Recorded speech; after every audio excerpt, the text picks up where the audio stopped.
Hello, ladies and gentlemen. I hope I'm going live about now.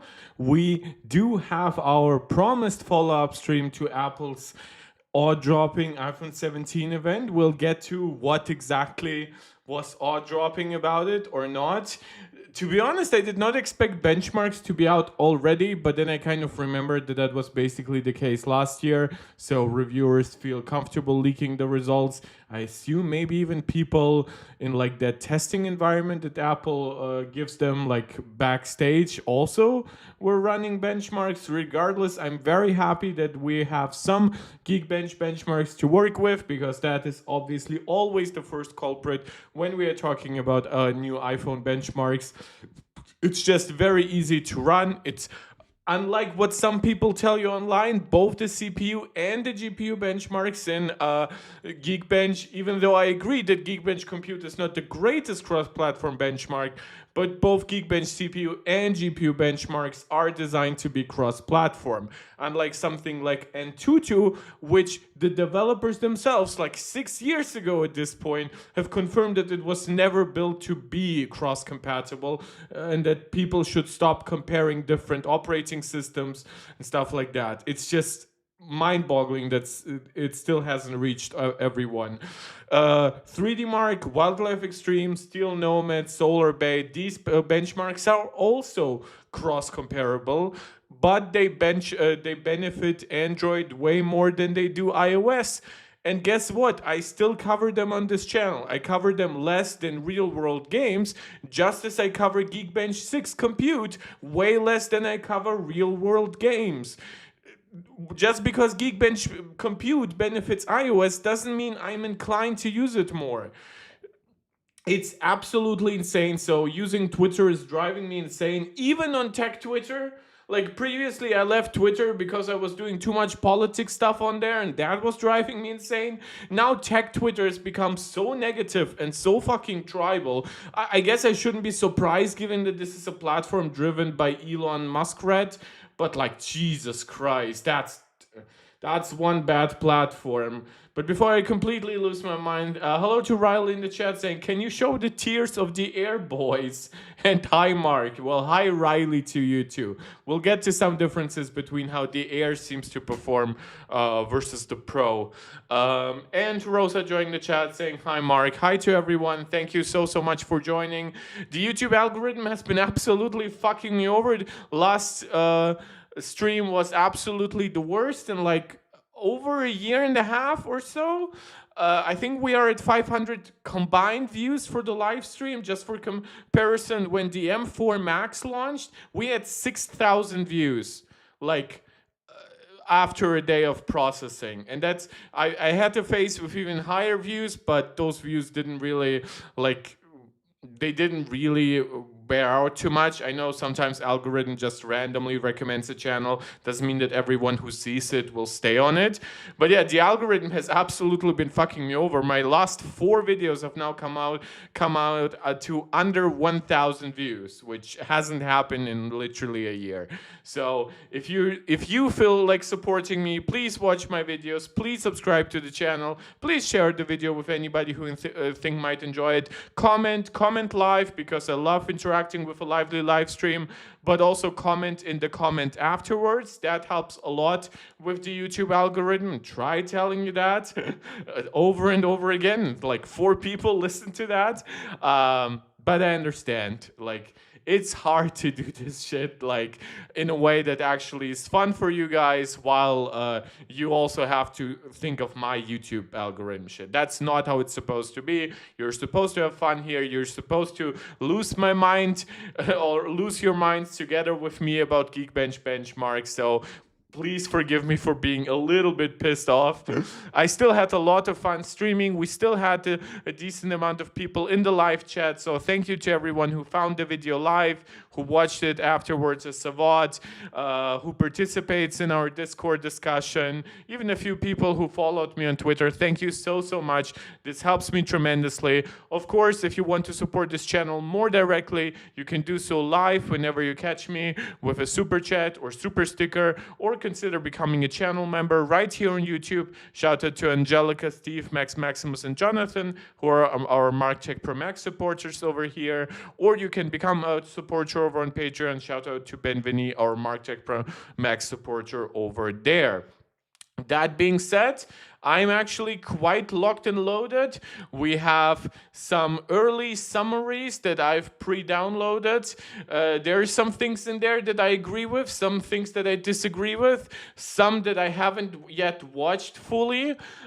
Riley actually giving a compliment to the A19 Pro after being quite negative on the CPU, saying that GPU is chef's kiss, which I agree. We do have, of course, some details that have come to pass, or basically have been exposed, but most of them are actually very positive since the event. So details on what features are actually locked to the newest generation, which features are coming to older hardware, some details, of course, stuff like benchmarks. So, and I will also inform you of my actual purchasing decisions regarding last day's keynote, because I wasn't actually sure about buying AirPods Pro 3 yesterday. I did pre-order them instantly because I didn't want them to be like bought up by the time I made up my mind.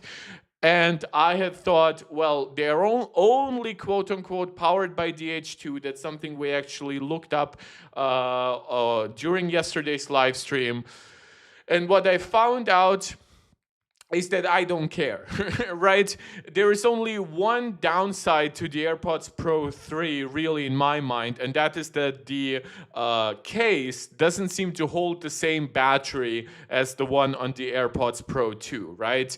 So while you get significantly more battery life from the actual stems, from the actual earpods, or AirPods in this case, you do get less battery from the case. However, I have never run out of the combined battery between both my AirPods themselves and my AirPods case. Plus, these are now chargeable via USB-C, so I'm actually much more likely to charge it along, like just plug in my iPhone, plug in my AirPods for 5 minutes or so, just get rid of all lightning cables in my house, except for one for when my mom comes over to visit. So yeah, I'm keeping the AirPods Pro order. I'm also keeping my tech woven Lazar and Canela saying, bro, get to the benchmark. That's the last piece of before we get to the benchmark. I'm also keeping my tech woven order, even though I accidentally ordered both one for a Pro and a Pro Max. That being said, let us actually do get to what's right on the thumbnail, which is the benchmarks for the iPhone 18. Yeah, so iPhones are generally named after, yeah, Riley, Lazar Ganila was not yet used to our 10-minute yapping sessions. That is always the intro to our live streams. So we do have some stuff that is good to even great. Some stuff that I really want to make sure people actually understand before they comment, and some stuff that I actually consider outright fantastic, and some things that I'm extremely, extremely interested in, but unfortunately we do not have those numbers yet. So iPhone 18, that is the moniker for the iPhone 17 family. If we look at the exact models, for example, the 0.2 is the Pro Max. This is most likely the Air, right? For 2.4 cores, it doesn't show the GPU core. I think I can understand it better if I go by GPU. So I know 0.2 because my iPhone is the 16.2. That's the 15 Pro Max, and that makes sense. So then 0.1 is the version with so just a Pro, but still 6 GPU cores. And then these are, one is either the 18, I can actually look that up. So can I open that? No. iPhone 16. So let's look at the base model, not the Pro Max, not the Pros here. That is 17.3. So that makes this the base iPhone 17, and this makes it makes this the iPhone Air, which makes sense. These are both 5-core GPU versions. The main changes architecturally from the non-Pro model to the Pro A19 are actually in cache for the CPU, so GPU should roughly scale the same. Now you do get more memory on the Air, 16 gigabytes, but this is not a benchmark that will run out of memory on any device with 6 gigs of RAM, 8 gigs of RAM, 12 gigs of RAM. Now that we actually had that open, I actually should have kept that open now that I think about it. Benchmark charts. So let's actually look at iOS benchmark charts in a new private tab. So last year for Metal, and I think that's the one that I should start with, the GPU benchmark here. Now, Apple did promise a few specific things about the GPU. First and foremost, they actually promised more bandwidth, so that was like a quick throwaway line during the presentation. And then they promised a metric buttload of 3 to 4x, depending on whether they were talking A19 or A19 Pro. They promised up to a 4x improvement on AI compute on the GPU. Now, whether it means, like I've seen some people confirming, but I'm not confirming, just telling you what I saw online, that they have dual issue FP16 compute. So a compute that very much scales nicely for AI tasks. Now, whether or not they have dual issue FP32 compute, which should be a little bit more beneficial to games, I actually cannot tell you. To be honest, I cannot confirm or deny in either direction in this case, but yeah. So, but yes, when it comes to Metal results for last year's devices, and again, most people who are probably getting the 17 series are most likely not coming from the A18 or A18 Pro. They're probably coming from like the A16 devices, A17 devices, probably even older in many cases. A lot of people hang on to their devices for 3, 4, 5 years these days. Yes, we have 32,000 points. We could even round this up to like 33,000 if we are generous. So what's interesting, and that's one thing that I think actually connects to the discussion of a cheaper MacBook eventually, right? So we have this discussion that there will be a MacBook out that will be substantially cheaper than the base MacBook Air, and it will be powered by an A18 Pro. Now, given what we see from the A19 Pro, I would actually be really happy if Apple instead chooses the A19 Pro chip. But if they have already built that laptop and just basically are waiting for it to get closer to the holiday season or something like that, right? Obviously, they won't be just like switching out the chip on each and every motherboard. Yes, so Laza Canila, I hope I pronounced that even remotely correct. We have over 30,000 to 33,000 points on the A18 Pro. On the A18, again, that's 5-core GPU version versus 6-core GPU version. We have 27,000 points, close to 28,000, and I already did the math before it. That's roughly 37% improvement. I mean, we can actually go by the exact numbers. Don't forget the GPU numbers you're seeing here might actually be impacted by the fact that a lot of the current testing devices do have to work on like other stuff, like just caching your internal files, doing all the logins to your accounts, just being connected to maybe highly congested Wi-Fi networks and cellular testing and camera testing. Those devices might be running hot. Those devices might just dedicate parts of their memory, parts of their bandwidth, parts of their cache, parts of their compute pipeline to other tasks. So expect some of these benchmarks to still increase a little. Now that applies more to the CPU than the GPU, because the GPU is far less likely to be preoccupied with background tasks. But still there can be a swing of like plus minus 5%.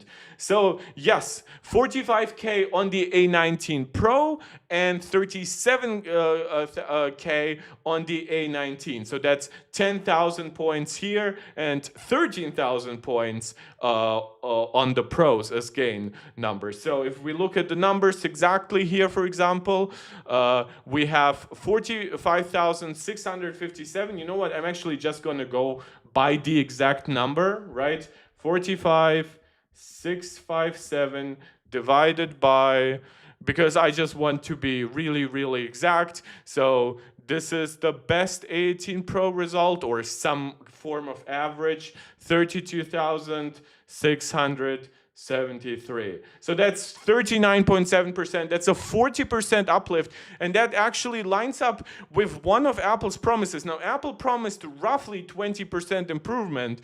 However, they also promised a 40% uplift in what they call performance, but by which they actually mean power draw. That's actually a metric they gave before for the M4 iPad Pro by saying it's 20% more powerful, by which they don't mean the benchmark. Some benchmarks significantly outpace 20% gains. But they actually mean that because of the better cooling inside the M4 iPad Pro, and the iPhone 17 Pro arguably has a bigger leap in cooling over the 16 Pro than the M4 iPad Pro had over the M2 iPad Pro. So Apple promised basically that the M4 iPad Pro can sustain 20% higher sustained power draw. Not saying peak. Peak is probably 15 watts. Sustain is probably around 10 watts. On the iPhone, peak is probably 10 watts. Sustained is probably around 6-ish watts. Maybe even up to 7 watts. The current iPhone 16 Pro, that's up to 5 to sometimes 6 watts. So yeah, we are looking at the 40% increase in compute performance. Now, will that scale with every game? I'm actually not sure. Apple, unfortunately, also didn't give specific promises on like improvements to ray tracing, and they've also not talked about what their AI improvements could mean for MetalFX upscaling, because their temporal versions of MetalFX upscaling relies, I was going to say, on the ANE, but it genuinely relies on the AI compute on the chip. And the AI compute on the chip is up to 4 times faster. So Apple could potentially use a much higher quality upscaling on the iPhone. Don't forget, the new version of Metal brings features like specifically ray traced optimized denoising through the AI. They are also bringing frame interpolation, so frame doubling, frame generation as it's called on NVIDIA. So there is a lot that's happening. The jump from 35K to 45K is approximately 40.63%. Yeah, that's you rounding this down, and you're rounding down both, even though at that point you should probably be doing more like 33 to 46, right? Just like after Adam Rees, right? If the 6 is here, that means you round up the 2 to a 3, and here, because it's a 6, you round up the 5 to a 6. Just some very, very basic mathematics. Now, those improvements that Apple talked about when it comes to AI compute on the A19 and A19 Pro, that huge 3 to 4x improvement, that's unfortunately not there. Benvini coming in hot and holding my feet to the fire, saying, "Yo, Mark, what's up with your schedule these days? What do you mean? Yesterday's event was at 7 p.m. German time, so I started at 6. Before that, Samsung's event was like at 11 a.m. German time, so I started at 10, or it was at 11:30, so I started at 11. And then I had one stream at 8 p.m. And you guys cannot forgive me for that. Apparently the YouTube algorithm cannot either. But I usually stream at 5 p.m. German time, which is when I started today. Cut me some slack, guys. Either way, that's a crazy GPU bump. In 1 year, the N3P process must be a lot better than... I don't think so.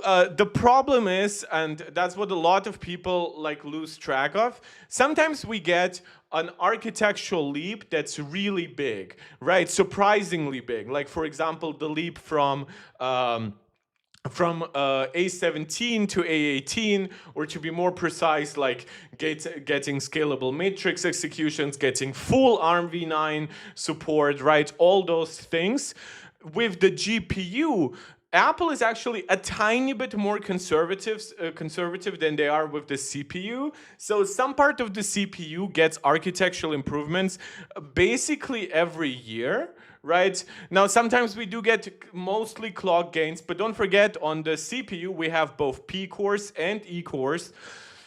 So that gives Apple some chance to adjust sometimes more of the P cores or more of the E cores, right? Whether it's purely architecturally or in things like amount of cache, right? That's not how Apple usually does it with the GPU. The GPU mostly changes on a 2-year interval this year. So we had basically the same architecture on the A17 as we had on the A18. And now we are getting actually a brand new GPU architecture. And similar to how the CPU gains of the A18 really outperforms the gains of N3B to N3E, now we are seeing the GPU gains really outperform the gains of N3E to N3P. Will you remember the first time 5nm process on the M1s and the jump to the second gen 5nm was a lot? Well, that's also a little bit not quite true, because M2, right? M2 was more powerful than M1, and it had some architectural changes, but M2 in the GPU department was particularly faster because it went from 8 GPU cores to 10. Right? That's why it was more powerful, and it actually consumed more power. So it had 20% more GPU cores, and they were roughly clocked 10% higher. So we ended up with a GPU that could be around 35% faster. In good scenarios, 40%. However, that also came from something else, because, and now I'm getting really nerdy, right? But M1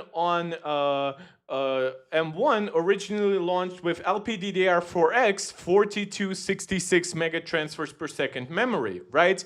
In comparison, M2 launched with LPDDR5, which had 6400 megatransfers per second per memory. That was stupid, right? It had 50% faster memory, so it had other gains to rely on. Now, I should note that that's also partially going to be the story of the A19, because Apple promised us faster memory.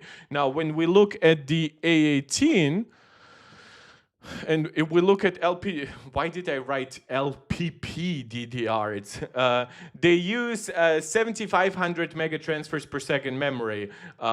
That's here, right? Now you should know that the M4 used the same memory, but the M4 Pro and the M4 Max used actually faster 8533 megatransfers per second memory. So Apple is either using 8533 megatransfers per second memory, right? Or when you think about it, the 8 Elite on Qualcomm side supports up to 10,700 megatransfers per second memory. Why do I want to say per memory? Does it not? Or, does nobody call it that? Does nobody care about memory speeds except me? Memory.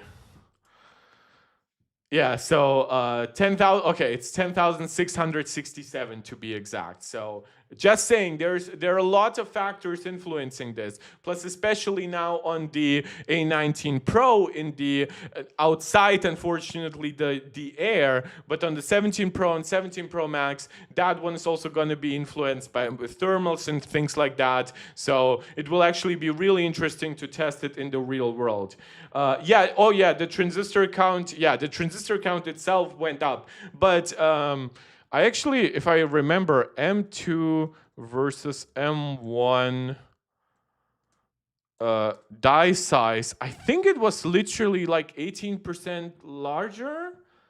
It was 155 square millimeters versus 120. So that's actually a pretty substantial increase.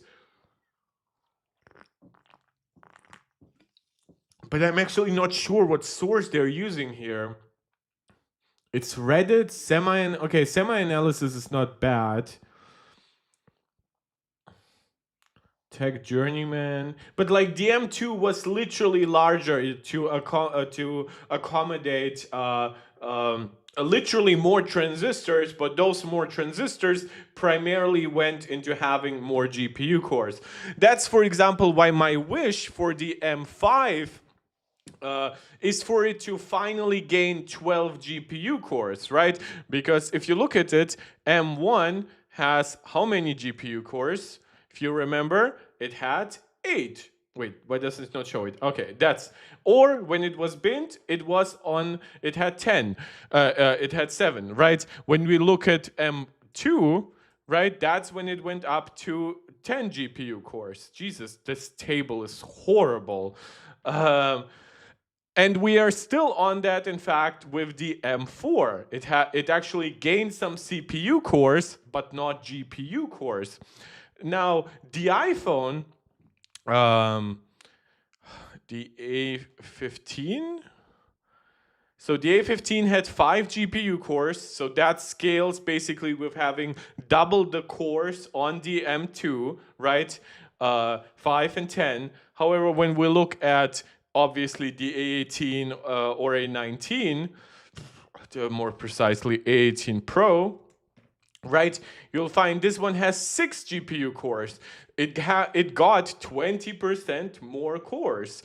We have not yet gotten that on the Mac side. We've kept 10 GPU cores across the M2, the M3, the M4, and hopefully the M5 generation. Maybe Apple utilizes vapor chambers inside MacBooks going forward as well, but that would be a really good way for Apple to lift up GPU performance.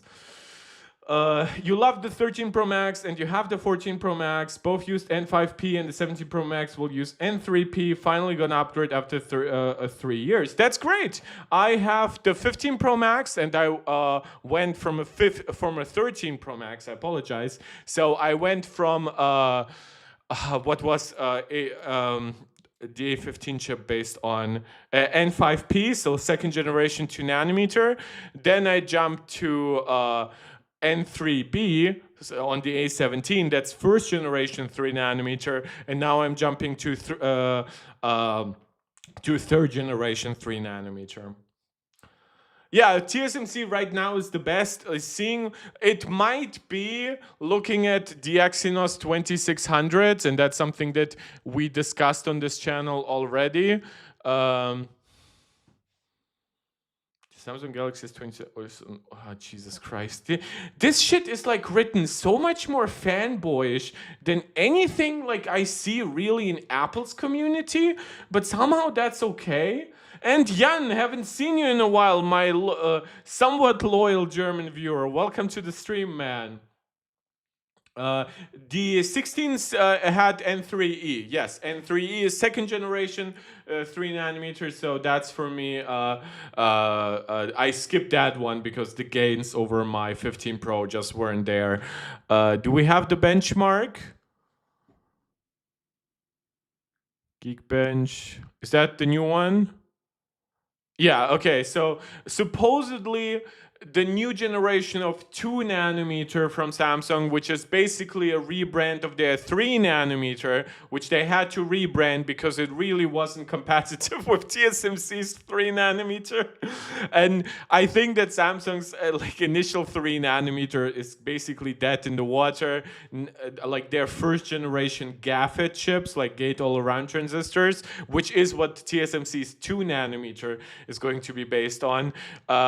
They basically said, well, our node is GAFET. Why shouldn't it be called 2 nanometer, even though it doesn't even beat TSMC's N3P in every way? Yeah, but this is what you should roughly expect from the Galaxy S26 series, at least from the models based on the Exynos chip. So this might be finally the time where we get some decent results from Samsung in that regard. Jan saying you're buying the 17 Pro Max in orange and the Series 11. Well, Jan, you can also let us know what you're upgrading from. I think a lot of viewers would love to know that. First gen 2 nanometers also gonna be bad, and then N2P. I'm actually not sure if Apple is getting N2P, because so many people are buying N2P, but when you look at the TSMC roadmap, A16P, do they already have one for that? Oh yeah, that's actually, AI had a good source for once. That's baffling. But when you look at this, you'll find that when it comes to producing stuff in 2026, N2P, N2X are actually going to be extremely close to A16. So basically, because of some delays, because initial yields for N2 weren't great, Apple isn't getting it for late 2025. But what we've also heard from the rumor space surrounding PC hardware is that AMD is actually jumping straight from N4 to N2P. So they're skipping the regular 2 nanometer node. They're using 3 nanometer for GPU stuff and for IO dice and shit like that. But their main CPU cores for Zen 6, which are launching late 2026 to early 2027, they're gonna go straight to N2P. Now, what we know from Apple for late 2026 is they might be stuck on N2 because that's what they ordered initially from TSMC. However, and that's a little bit my the timeline is a little bit messed up here. But what I think could happen is, because you see that the gap here between N2P and A16 is actually smaller in terms of time than the gap between N2 and N2P. In fact, it's the smallest gap in question. Now, this gap could widen if their roadmap just doesn't work out, right? That can always happen. I'm not denying that. I'm not saying TSMC is perfect. I'm also not saying Apple is getting any preferential treatment necessarily. They do get generally preferential treatment from TSMC, but TSMC also has pretty good relationships with AMD, and Nvidia likes to pay them a buttload, and Qualcomm has finally understood that a good node actually also helps with a good chip. But you can see from this small gap, I wouldn't actually be surprised if Apple uses N2 but then jump straight to A16. And so while everyone will basically be on N2P, Apple will have a 10 to 15% node advantage. However, that will come after a time where Apple might have a 10% or so disadvantage.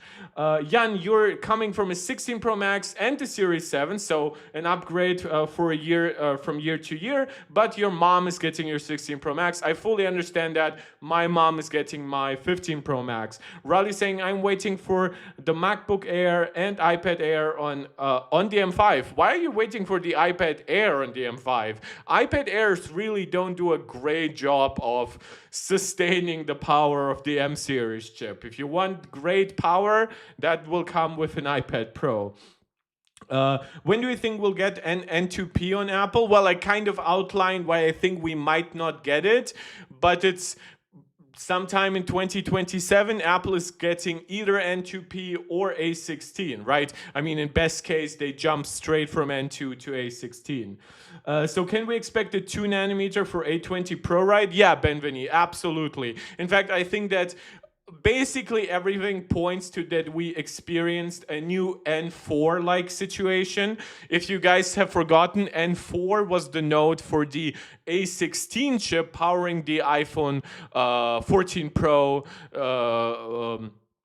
and stuff like that, and then later the base iPhone 15, right? And that's when two things happened. For one, very much everyone expected N3 to be here, right? The first 3nm node, N3B. That's the one that ultimately ended up on the A17 Pro. But the yields were really bad on N3B. N3B was an incredibly complicated node because it's actually more dense than N3E, right? And it's also more expensive than N3E. So that was quite a crazy situation during that transition. Guys, you're writing so many chats. I love you. I would love to read them all. But for once, if you need me to read your message, please consider leaving it as a super chat. Can be a really small one. Doesn't have to be crazy, but then I'm at least guaranteed to read it out because I have a lot of thoughts of my own. I have a lot of you in my chat. I'm really incredibly grateful. So thank you so much. Please also let me know what else you would like to see me talk about. I understand this is very exciting. I know chip talk is kind of what this channel is most known for, so thank you so much for joining. Yeah, but basically here the A16 came out and it had two problems, right? It was based on still on 5nm, right? Don't forget N4 is technically like a third generation node inside the 5nm family, but the A16 also had basically no GPU improvements over the A15. In fact, it got the faster memory, right? The 50% faster memory that I mentioned the M2 got over the M1.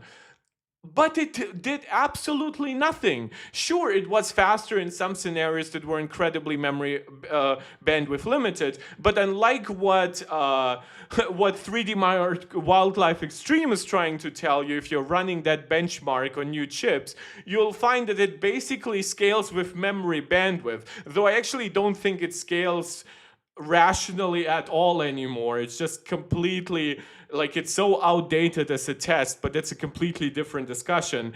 But basically, Apple was kind of screwed. They wanted to be the first on N3. Laza Ganila saying, read all my messages. Thanks, Mark. I think you're the first dollar donation on this channel. Thank you so much. Never get the first generation notes you wrote. I think that's an old chart, Mark. Is this an old one? I thought that, for when is this article? I'm actually gonna keep that up. That's from November 22nd, 2024. And Drama Llama, also, even though you didn't chat anything before, leaving a generous €5 donation. Thank you guys so much. iPhone Air has a mono speaker for $1,000. Yes, $1,000 or 1,200 euros. Laza Ganila, you also say they delayed like a year and a half. Yeah, 3nm was crazy. It was actually kind of like, we kind of had hoped that it would be like right after the A15 processor, right? So N5P. We thought we would actually transition just in straight 2-year intervals. Maybe in some cases we might even get a brand new node after just a year, right? But yeah, that one completely screwed us up. That ended up with Apple having a GPU architecture that supposedly was really inefficient, so it was scrapped, and so the A16 just reused the GPU architecture from the A15. It was really crazy. TSMC is barely rolling out 2nm. Well, for now, we don't have any 2nm. It should also be noted, by the way, and that's probably why you think this chart is outdated, and that's because they are not saying that actual products will launch on 2nm in 2025. What they're saying is that mass production can start in 2025. And just do the math briefly. If in late 2025 you're supposed to be getting mass production, what do you think that means for actual end consumer hardware, right? When will we get that? Well, that hardware will be coming out in 2026. That's why actually for a long time on my channel, and guys, leave more super chats so I can actually live up to my promise. I actually promised, I actually have a bet running with my community saying that I had expected at least one 2 nanometer processor from Apple still in 2025, right? Because a lot of these roadmaps were so generous, basically suggesting that yes, 2 nanometer will be on a 2-year schedule versus 3 nanometer, but then N3B ended up quite the disaster.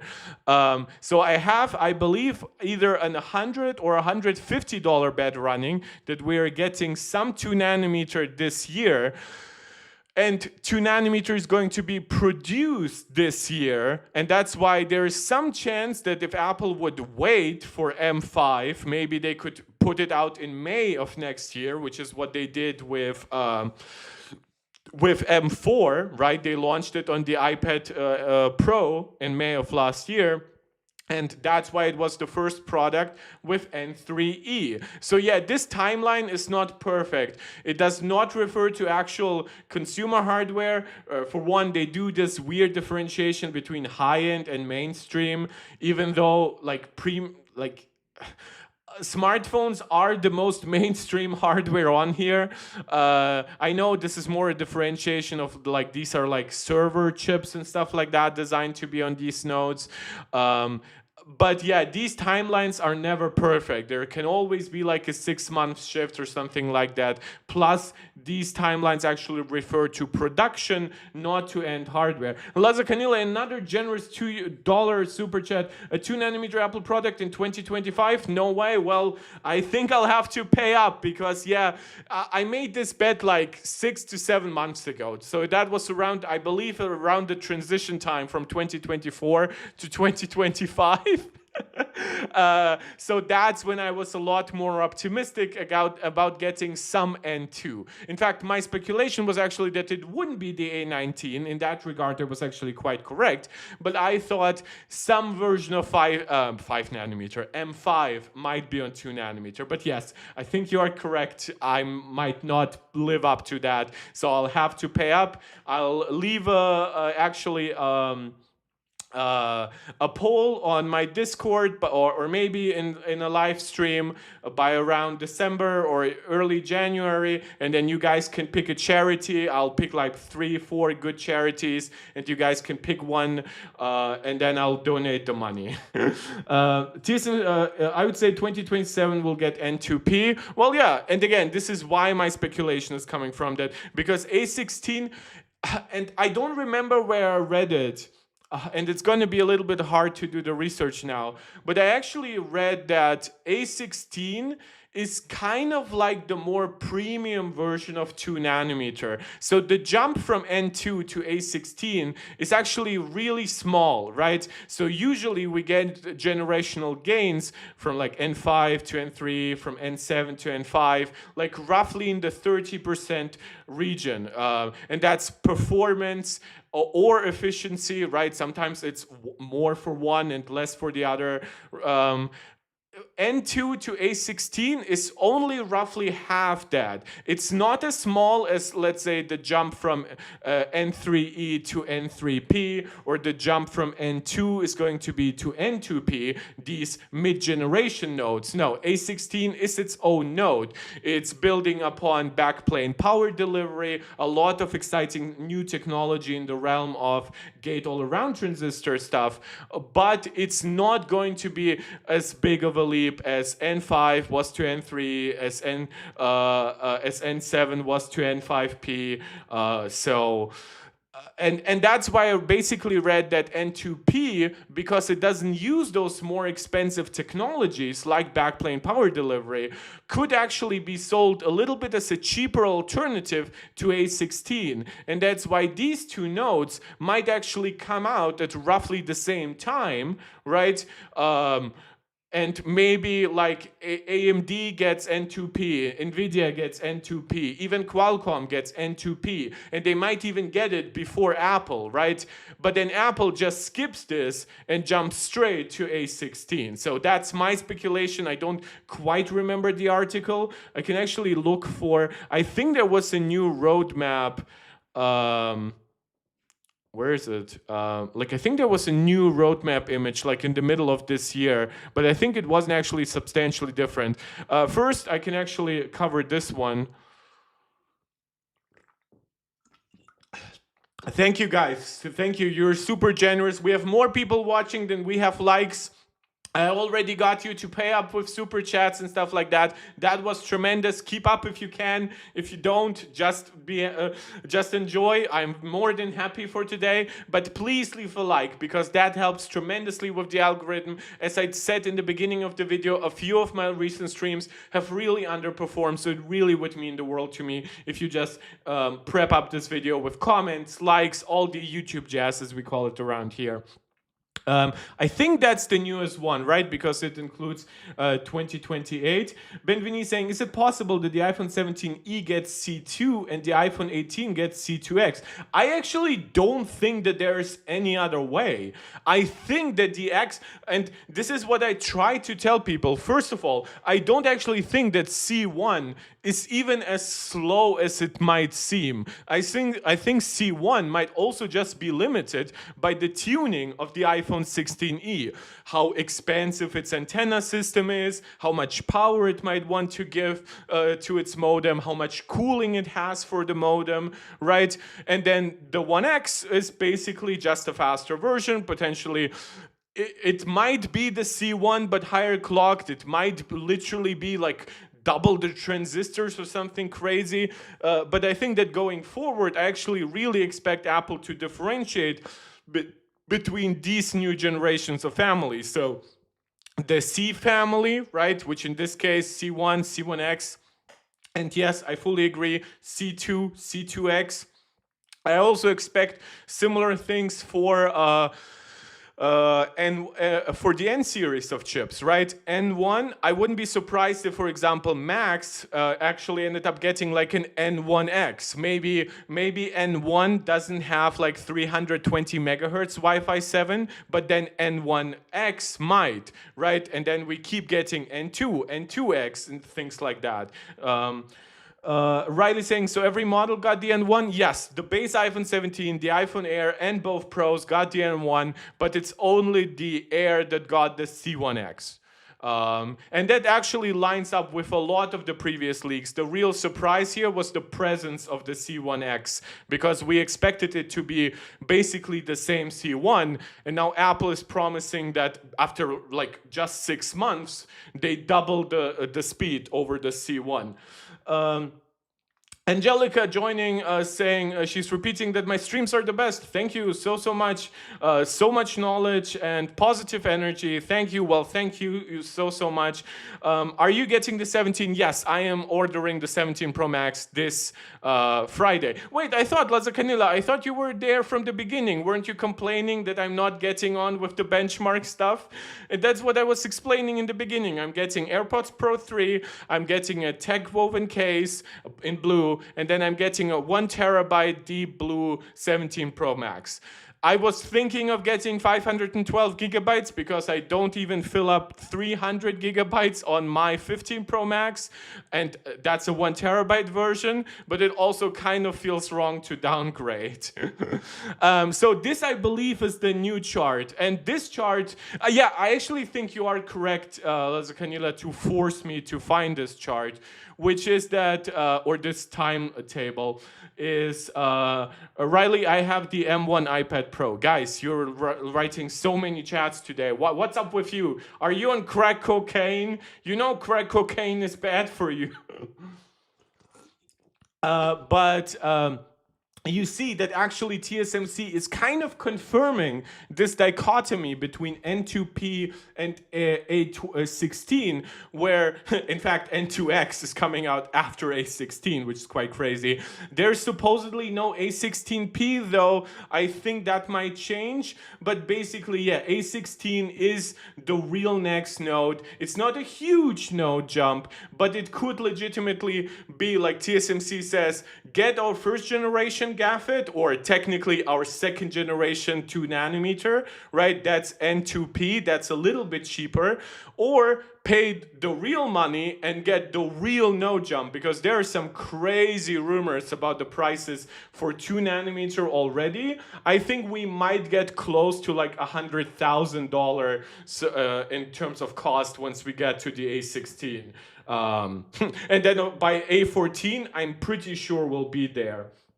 Yeah, it's a shame they didn't have a black version. I do prefer blue. My 15 Pro Max is titanium blue. I love that it's aluminum. Aluminum gives such great anodization colors. That's why I love like the midnight color on the Max. So I really hope that this is just the beginning of Apple going all in on like unibody aluminum on as much stuff as possible. Riley dropping down to from the #1 spot to #3. Well, Riley, you either it's pay to play today, buddy. Laza Canila saying, so basically N2P in 2027. Yes. Whether or not it's N2P or A16, you can kind of use them interchangeably, because it kind of depends a little bit on dumb luck. Right? Maybe A16 will be ready for like an iPhone in September of 2027, or maybe it's not, right? N2P definitely would be, but is it this like a 3-month gap? Is this a 6-month gap? We don't know, and quite honestly, I'm not sure that right now TSMC knows. It seems like A16 is developing quite a bit better than either 3 nanometer or 2 nanometer were, right, in this stage of the game. So the yields are okay because it's not as big of a change, right? This is the end of FinFET, right? N3E, N3P. This is us jumping to GAFET, gate-all-around transistors. This is us jumping to backplane power delivery, but that's not as big of a change as from N3 to 2 nanometer.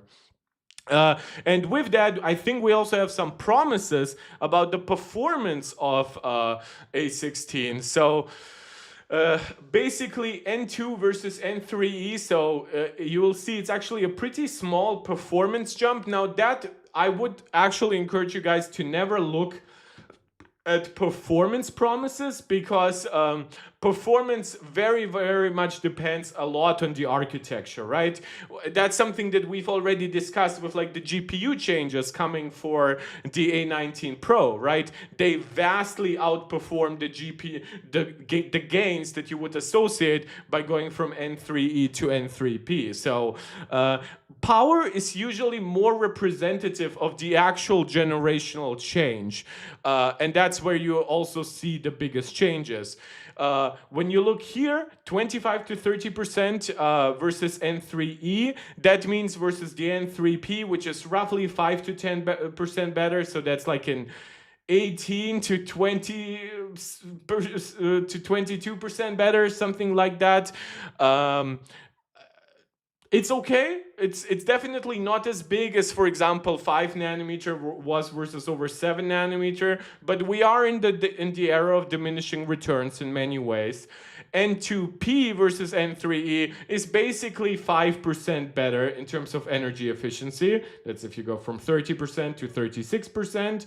A16, now this one is comparing versus N2P, which is funny because we don't actually have a comparison of N2P versus N2, but we can kind of ascertain that because N2 versus N3 is up to 30% better, but N2P is up to 36% better, so 5%. So we should, in this case, add 5% versus N2. So that could be up to 25% better versus the Note.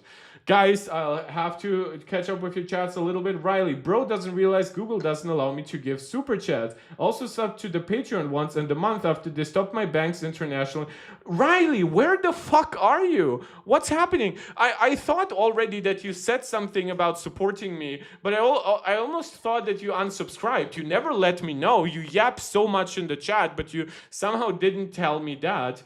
Yeah. It's unfortunately you are sending to a German bank, so uh, I did try sending some stuff once to like some Arab countries, and that was also a shit show. Yeah, people smuggle money too much, so they cracked down on it. They even disabled Google Play cards for 3 years. Damn. So yeah, Google Play, what is that? We are Lazaganila, we are only proud Bing users here, right? We represent the 7%. Yeah, but this is basically a lot of talk about the and I think these are newer articles, right? Yeah, this is April 23rd. So yeah, I thought I read something around the second quarter of the year, because that's somehow how my brain works. Yeah, that makes sense. So that's about what we should look forward to. If we are getting 2 nanometer next year, this is what you should expect versus the A18. Now, again, this is purely from a node perspective. Architecturally, it could be better than that. It could also be worse if maybe the architecture is not as well built for that new transistor architecture, because that's what also a lot of people misunderstand. Some, like, look for example what Google did with the Tensor G5. They used the X4 core, right, and they managed to give it the same clock speeds as the X4 core usually has on TSMC 4 nanometer, which is what it was designed for. But then they managed to make it less efficient somehow, because the core clearly wasn't initially designed for 3 nanometer, and because Google's engineers just fucking suck.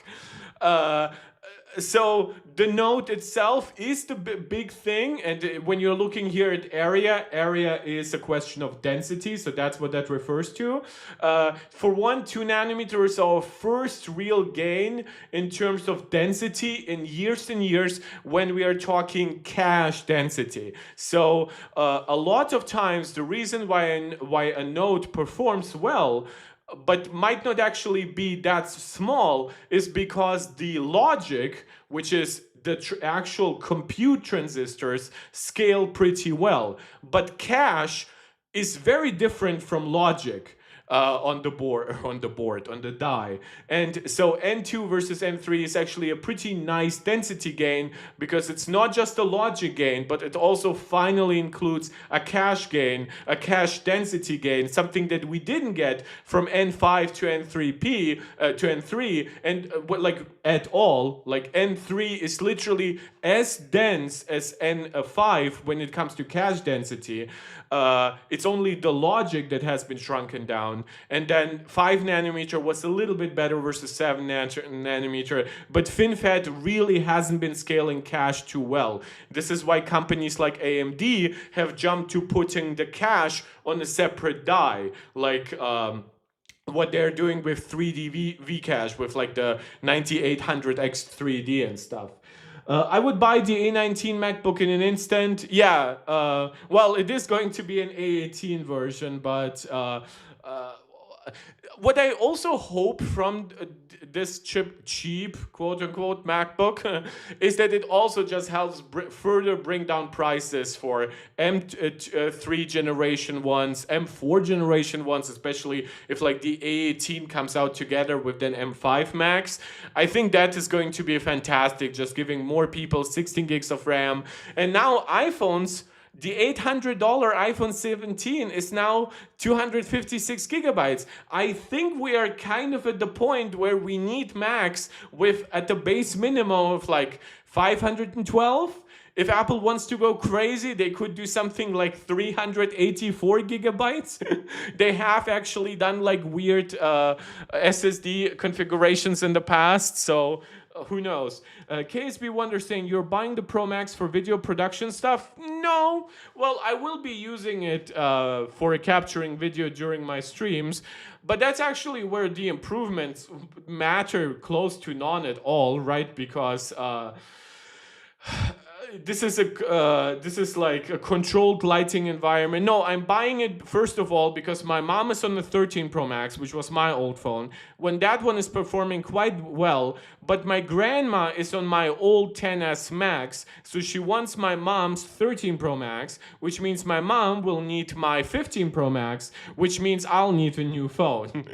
And I just love a lot of the changes. And just starting from the deep blue to especially the focus on cooling, because my iPhone, it's really not even that much the fault of my iPhone, but the 5G here where I live in Berlin is so bad, and that's why I hope to also maybe next year or the year after to get like a C2X or a C3X at that point, like modem that is much more efficient. So it's really like inconsistent 5G connectivity and sometimes charging that makes my iPhone go hot, but that's also a lot of my day having to connect to different networks and stuff like that. So having a aluminum unibody stuff, having a vapor chamber, that's going to be very exciting.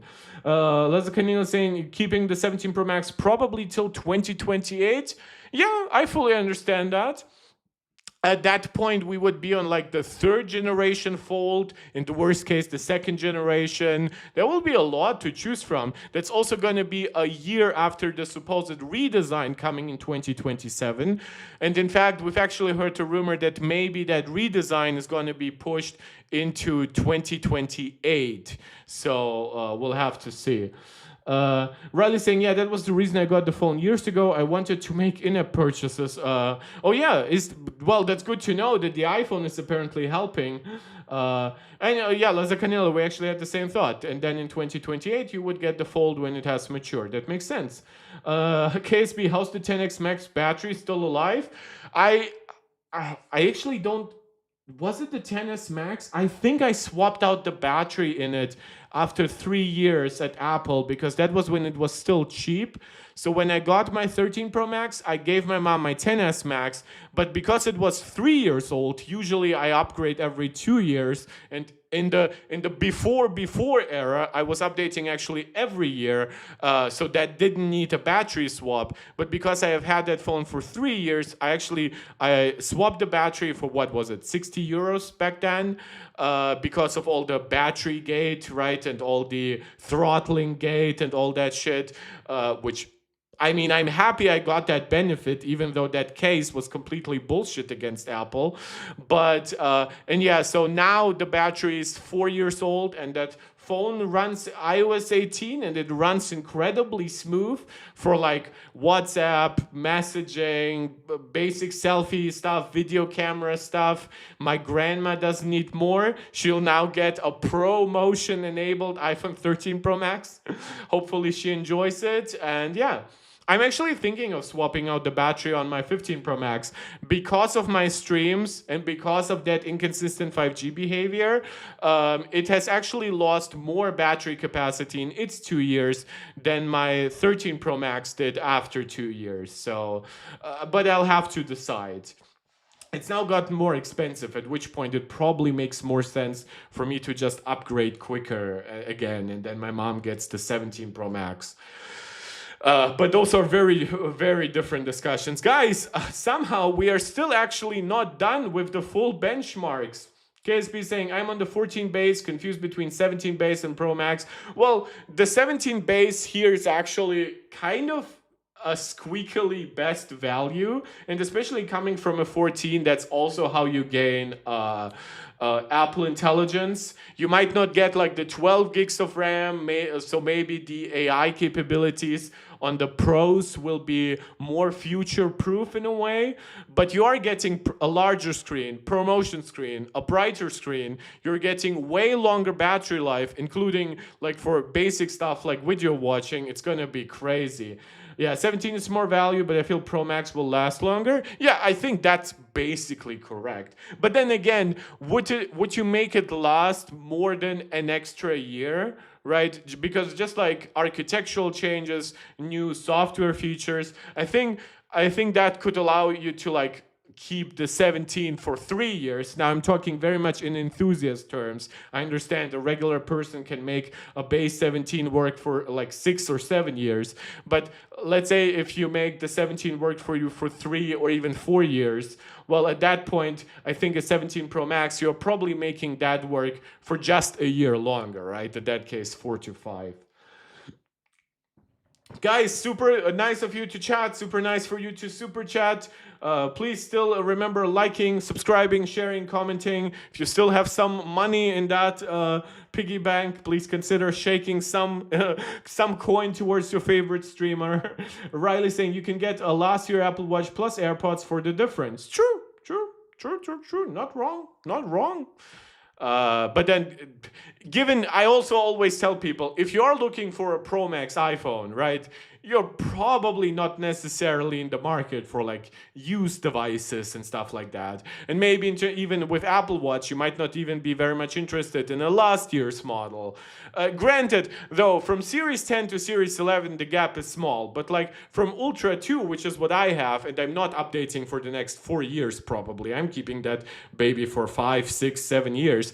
But like the jump from Ultra 2 to Ultra 3 is actually quite significant.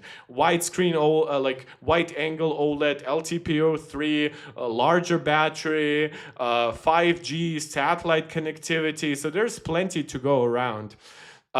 Yes, but we did cover the GPU scores, roughly 40% better. That was for the 6-core GPU version. Let me briefly compare actually the 5-core version. So that's 731. If we look here, that's GPU 6 here. That's 37,700. So that's basically an exact 10,000 points gain. 37,743 divided by 27,731, and that's 36% increase. So roughly in the same ballpark, maybe a little bit worse, but then again, these numbers could go up a little, could go down a little. It's really not quite rocket science when it comes to early shit like this. Okay, sorry, had to make sure that my stream is full watching. KSB, please take a breath, sir. I have seen you speak continuously for the past 20 minutes. Appreciate your hard work. I know, right? I don't know why. I actually just came from the gym. So I thought I would actually like really mellow out, and I thought, oh my God, guys, you're lucky that I'm even streaming for 30 minutes today and stuff like that. And now I'm like, guys, here's A16 Note, here's versus N2P, blah, blah, blah, blah, blah. Riley, nah, there's nothing there except the battery. We're just nitpicking nerds. Yeah, I mean, most people probably are fine with the 4G connectivity of an Apple Watch versus like it connecting to 5G. I'm still pissed off, and that has absolutely no no impact on how I actually use my Apple Watch. But I'm just pissed that the Apple Watch is still limited to Wi-Fi 4. Because obviously we already have Wi-Fi 5, Wi-Fi 6, Wi-Fi 6E, Wi-Fi 7. Now I know why the Apple Watch isn't getting DEs. It really doesn't need 6 gigahertz connectivity. But I kind of wish it got like a modern, efficient Wi-Fi 6 connection that's just a lot slower and a lot smaller. But now getting back to benchmarks, guys, we've been streaming for over an hour already, crazy. I might actually just do like, we humans, we have a pretty complicated, I'm a doctor by the way, so that's why I'm, while I sometimes make like references to biology and stuff, but we humans actually have a pretty complicated respiratory and cardiological system, right? We get exhausted, but it's usually really hard to like drive us to death. That probably something that I said might demonetize this video later on. But for example, a rat, like animals with a less complicated system, you can actually, like, if you force them into like a rat race and whatever, they might literally die of a heart attack, even though before that they've been like totally healthy, right?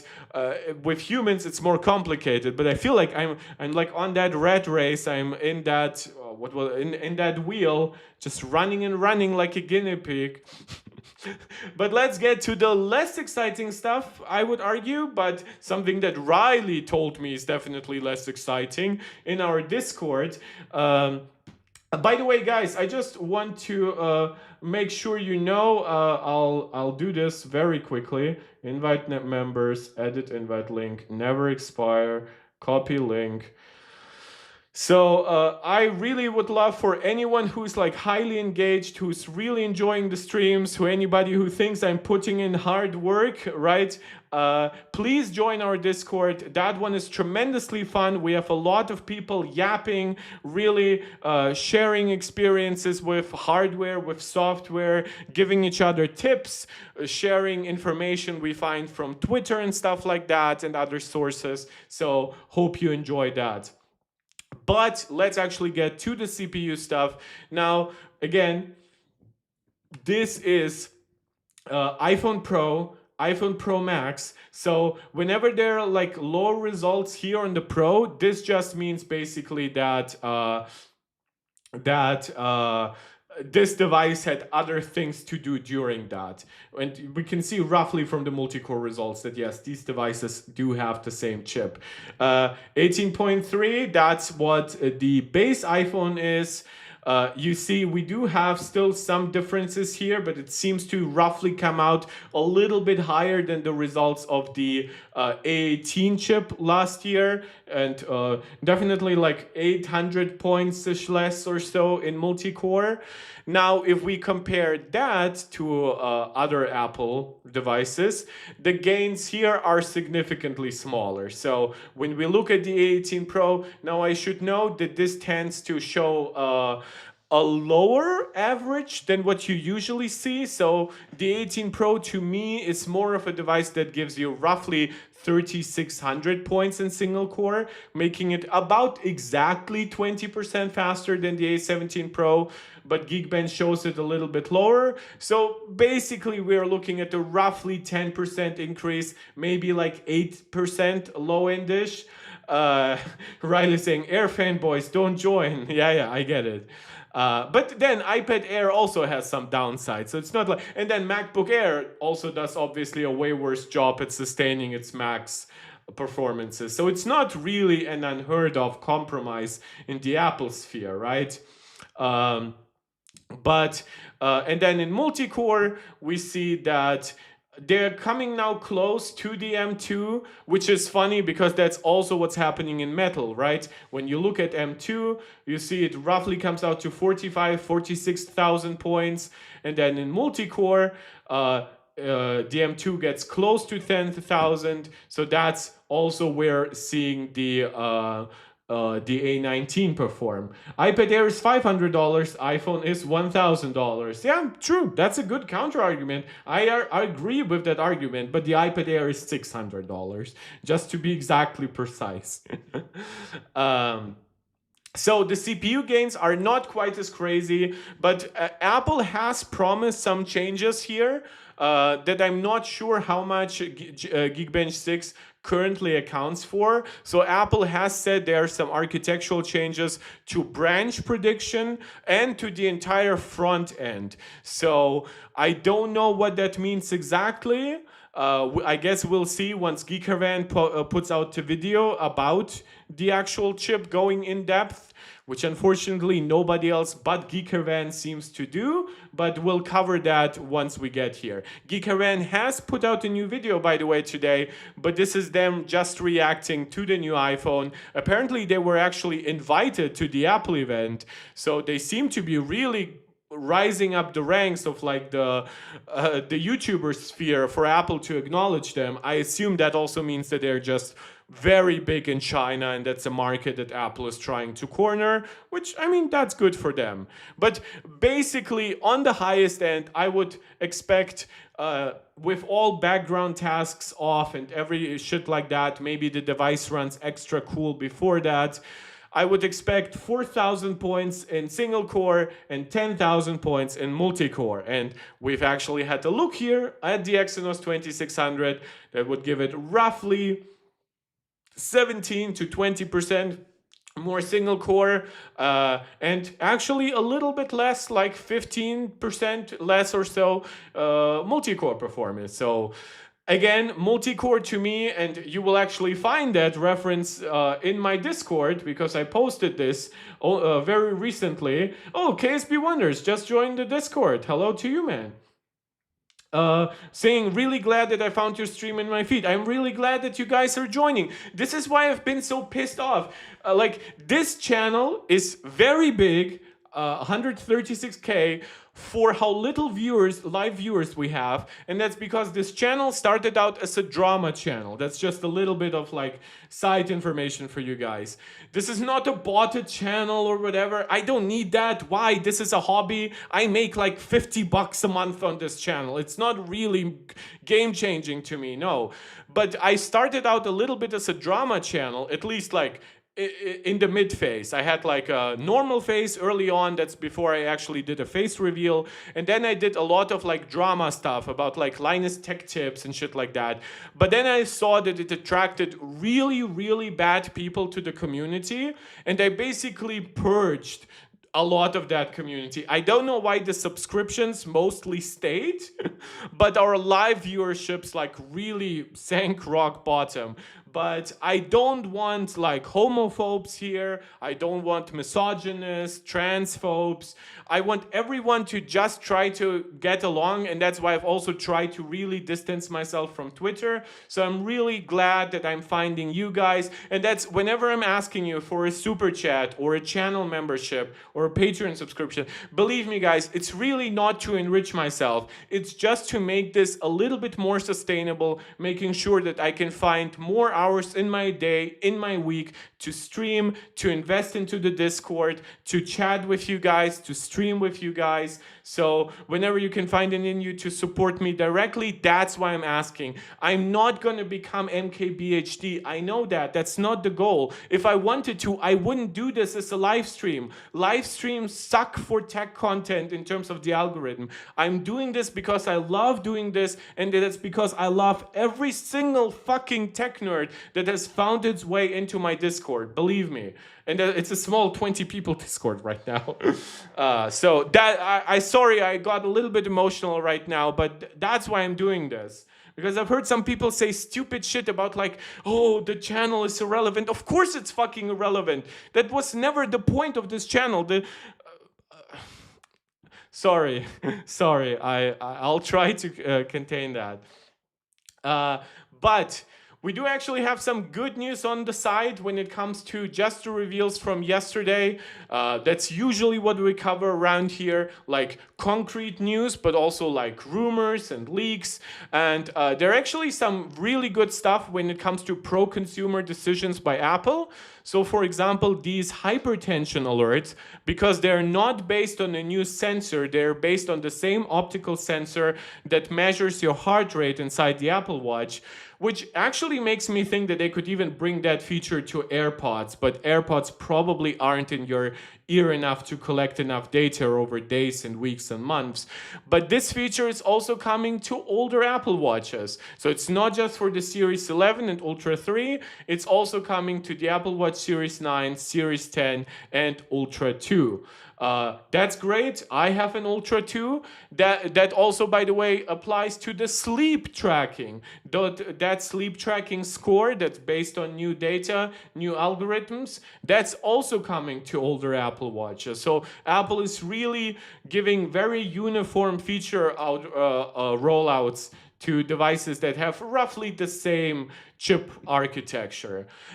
Same pro-consumer stuff actually applies to live translation. It also works on other AirPods with the H2 series chip. And that's why I'm so annoyed that the AirPods Max are still based on the H1. But yes, if you have AirPods Pro 2, like I do, or AirPods 4, because maybe you just don't want a silicon tip in your ear, I fully understand that too. In a way, I would prefer that, but I really like the better noise cancellation.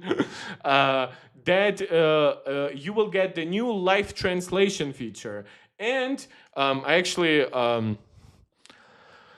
iPhone 14 satellite. So when Apple initially launched the iPhone 14 series, right, they gave it satellite and emergency connectivity, but they said that it would be free for 2 years after buying the device, right? Which, if you do the math very quickly, from 14 to 15, 1 year, from 15 to 16, another year, from 16 to 17, another, and now we would be up to 4 years, right, by the time the iPhone 17 generation starts to end. And we would be on 3 years for the iPhone 15 models. But yes, in another pro-consumer move, Apple is expanding free satellite emergency coverage to the iPhone 14, which now would be in its 4th year of getting satellite coverage, despite having it promised only for 2 years. And on the iPhone 15, which now would be getting into its 3rd year, again, after only being promised for 2 years.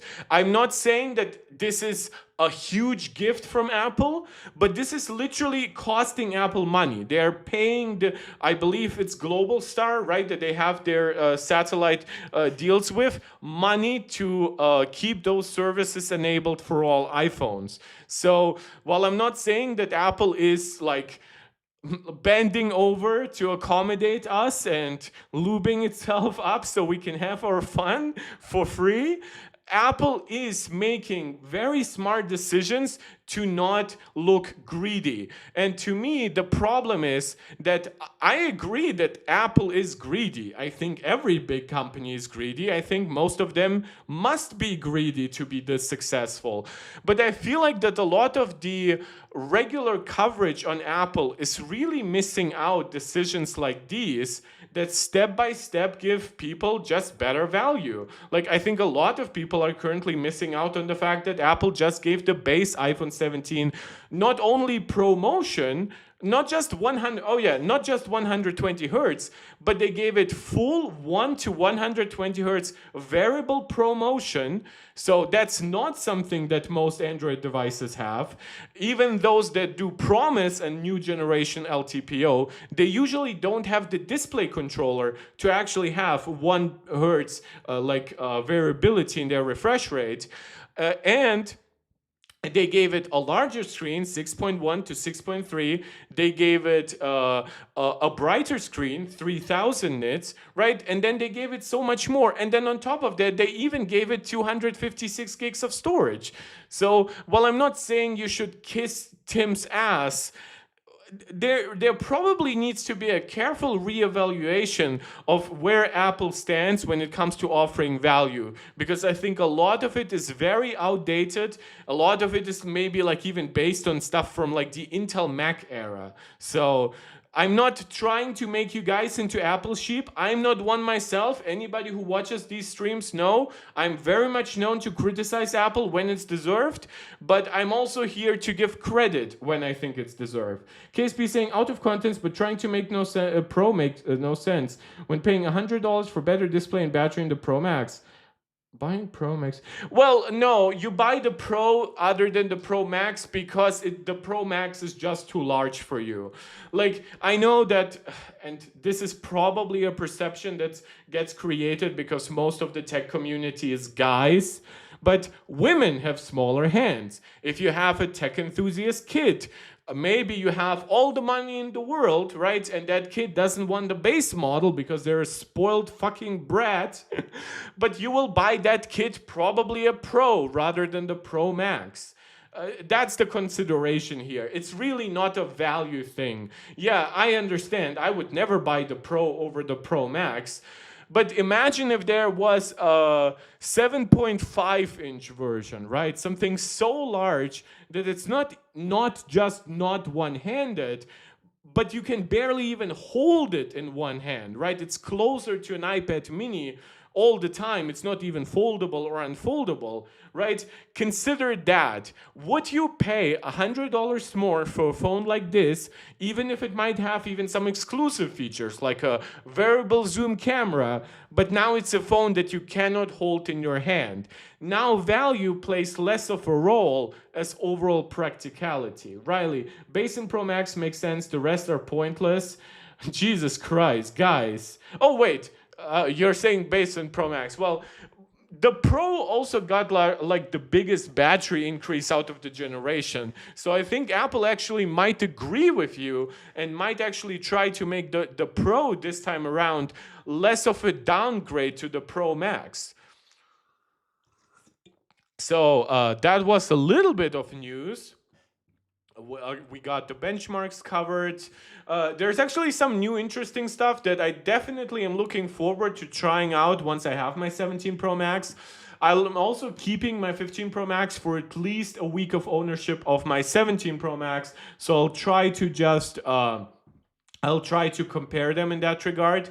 But apparently, and I'm actually not sure how this works, but there's a mode to disable screen flickering, or to be more precise, pulse width modulation on the 17 Pros. So disable pulse width modulation to provide a different way. Unfortunately, they do not explain this, but this is a technical detail that I'm dying to know about, to dim the OLED display, which can create a smoother display output at low brightness levels. Disabling PWM may affect low brightness display performance under certain conditions.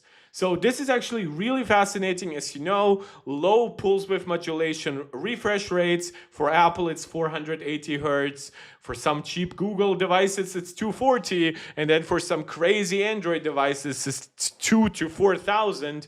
But the lower that refresh rate is, the more likely you to be actually see that pulse.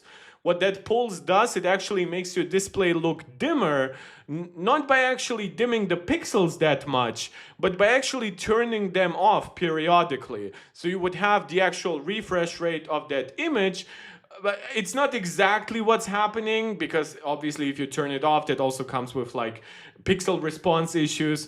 But basically that's the crux of PWM. And for a lot of people, they basically get headaches from a low PWM rate.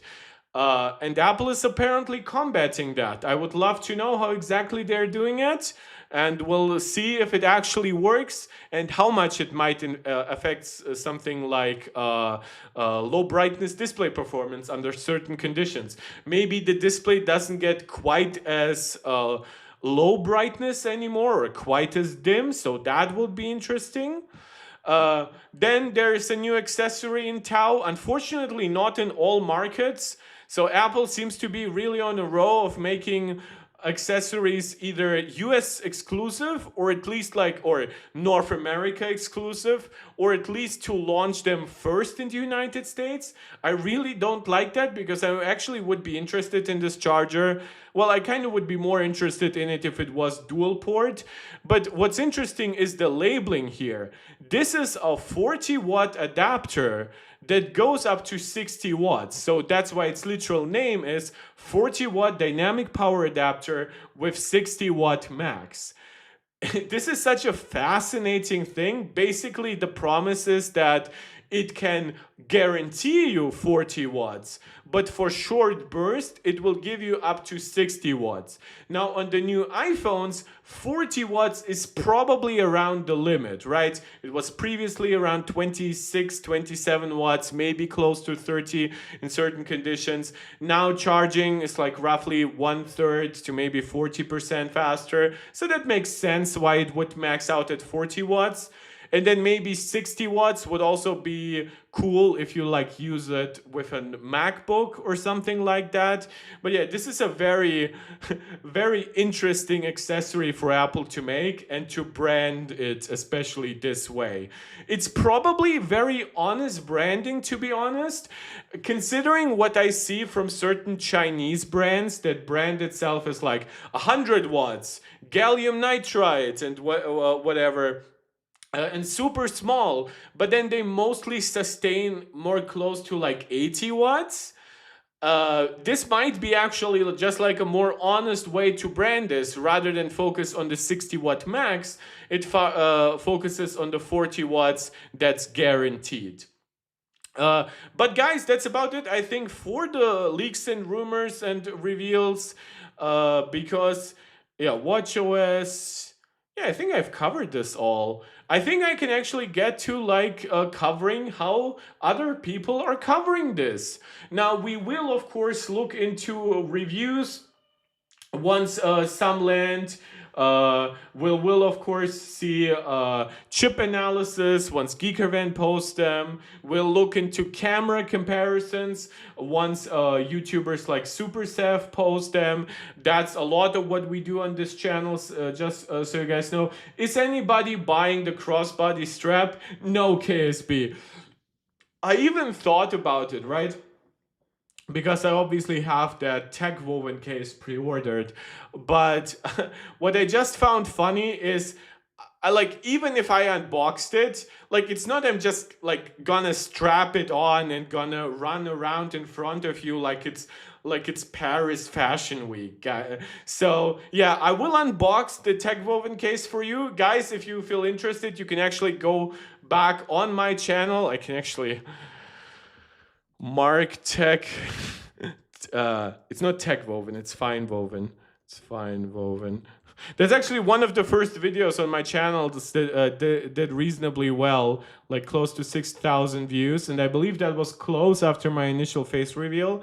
It says for a year ago, but it's actually obviously close to 2 years now. But please ignore the 20 pounds more that I had on me back then. I was quite sick around that time. But yeah, I was doing some like leather comparison to fine woven and shit like that. Maybe I'll try doing it a little bit like that, even though I don't have actually leather cases at home anymore. But I definitely would like to check out the durability of tech woven. KSP saying you're waiting for Jerry Rick's teardown. Well, I don't care for Jerry that much, but I'm definitely interested in it, especially for the iPhone Air. I don't think it will matter much for the base model. I don't think it will be that interesting for the Pros. Well, I am interested in like Apple's promises of scratch resistance. That's a slightly different story. But when it comes to actual bendability, the only device here that comes to mind is actually the iPhone Air. I think I might start actually with Marquez, because I do actually have a few problems with Marquez's video, and I think I've even commented on them. So feel free to go into Marquez's comment section and letting him know that you agree with Mark Tech over MKPHD. But I think I'll speed this up. Probably around 1.2x is fine. And we'll see what he gets wrong, what he covers, and yeah, then we'll go from here. Hey, what's up, MKBHD here, and welcome to your first look and hands-on of everything Apple just unveiled today at their 2025 September event. This is iPhone 17, 17 Pro, and 17 Air. Definitely get subscribed to be among the first to see the full reviews when they come out. But this is my first impressions, and I actually found it pretty simple to synthesize my thoughts. Riley, you're the only person on the planet saying this, but yeah, please, once that comes out, you have to post this on the Discord, saying you're interested in Hotshot Tech's Apple Watch battery test. I will never think about that, but yes, once that comes out, please post that. And the usual Pro Max. Well, yeah, when it comes to battery tech, maybe that's going to be like my last recommendation today for like people who are like somewhat new to my channel.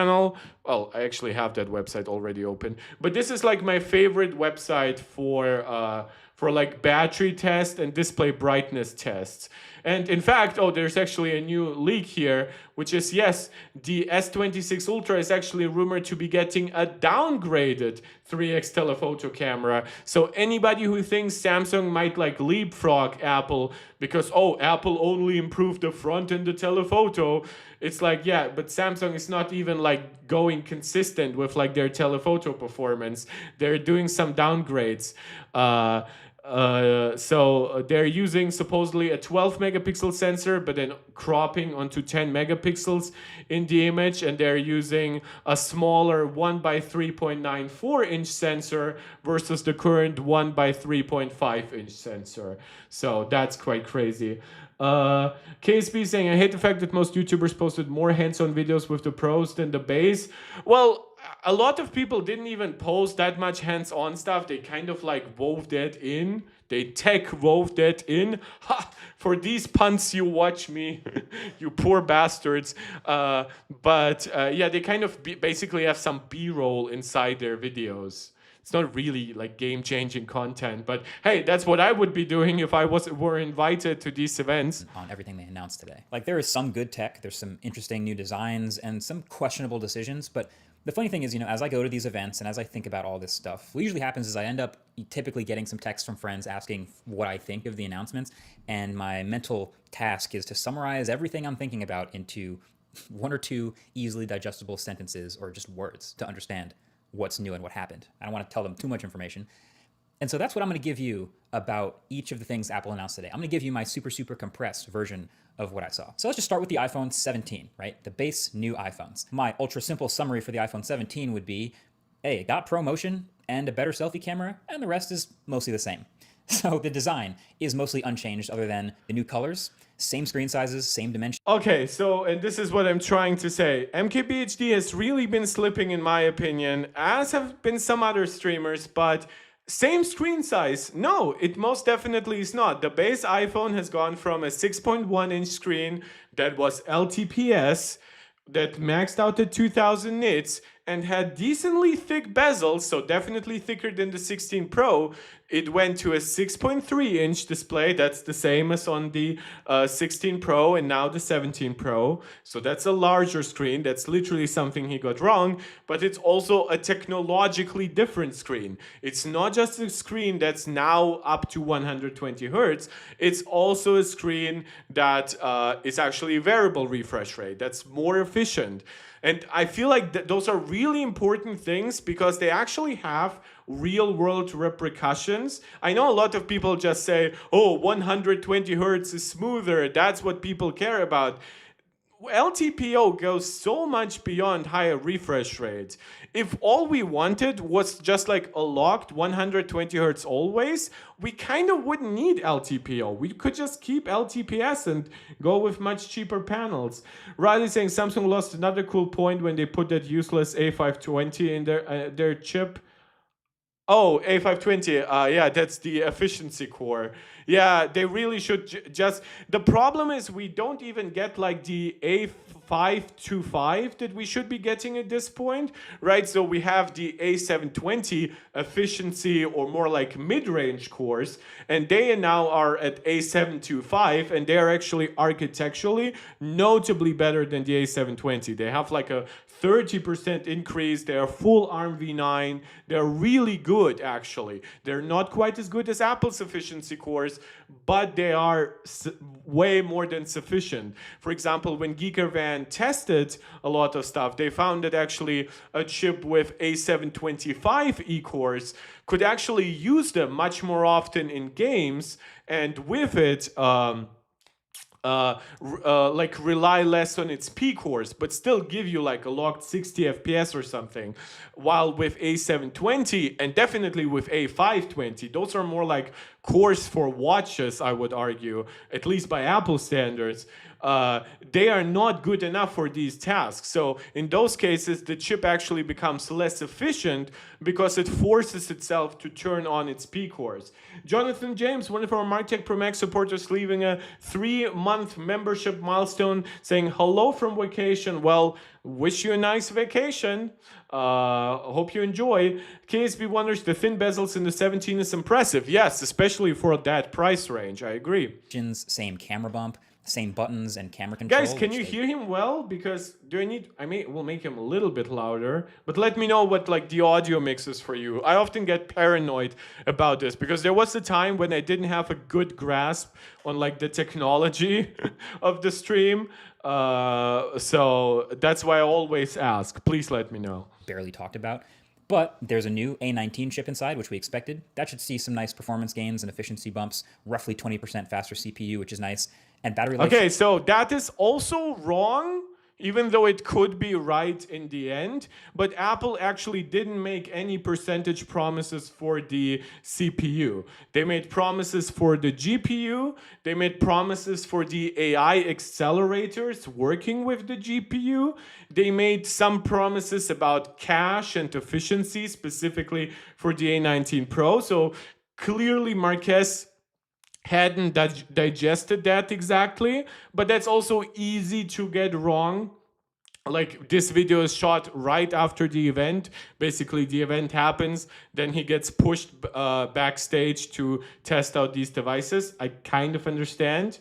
KSP in my region, I'm getting the Pixel 10 XL for $50 more than the base 17, but I'm locked inside the Apple ecosystem. Well, in that case, I know it sounds insane, but I would prefer in this year, with promotion, with a larger screen, and actually a larger battery still inside. Like, I believe Apple quoted what, like 6 to 8 hours more video watch time versus the 16, because during videos, what it can do, because it's a fully variable refresh rate screen, instead of running at a locked 60 or 120, like what an LTPS panel would have to do, it goes to the refresh rate of the video. Now, sometimes it will do double.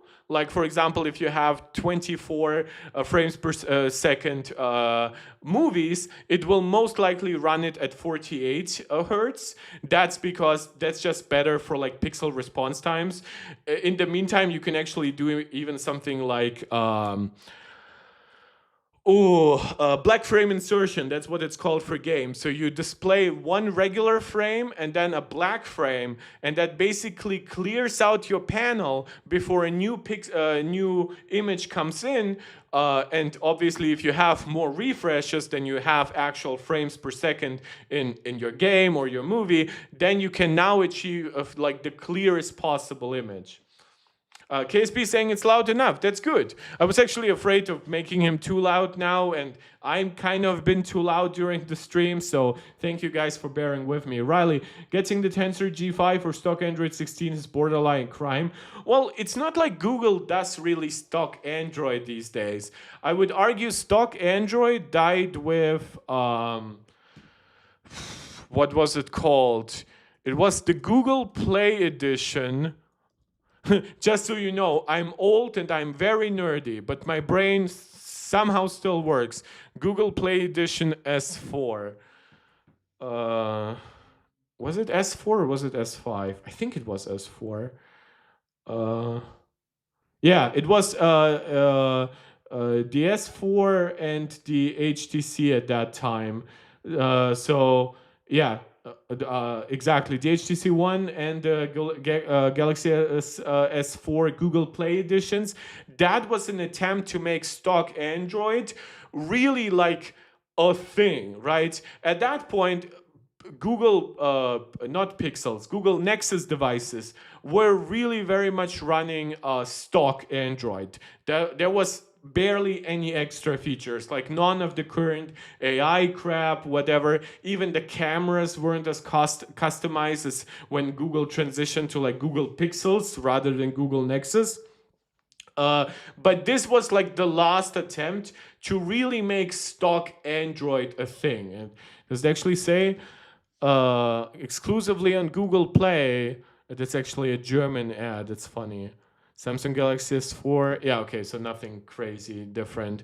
And after that, basically even stock Android still kind of had like a distinct Google touch. And now that we are in the AI era, we're getting a lot more on top of stock Android. I think the 17 will last the day with the liquid glass demands. Eventually, when battery degrades, we need to charge it by evening again. For a demanding user, I would probably agree. But then again, if you really need to, you can also, by the end of the day, start to put it into low power mode, at which point you actually have the performance overhead and the efficiency overhead of a newer chip like A19, and then you benefit from, well, from the lower performance and the 60 hertz, which is obviously not ideally how you want to use it, but yeah, it is what it is. Let's actually, though, get back to MKBHD because I already had to apparently correct two things from be a few him. beats longer. And the display is brighter too, getting up to 3,000 nits. That's but this is the correct. first time we are. It should also be noted that that new ceramic shield on top is also less reflective. Now, from what I've seen in early hands-on, it's not as anti-reflective as the Galaxy S25 Ultra. I don't actually think that Apple will ever go as extreme as Samsung did, because these kinds of anti-reflective coatings also have other issues.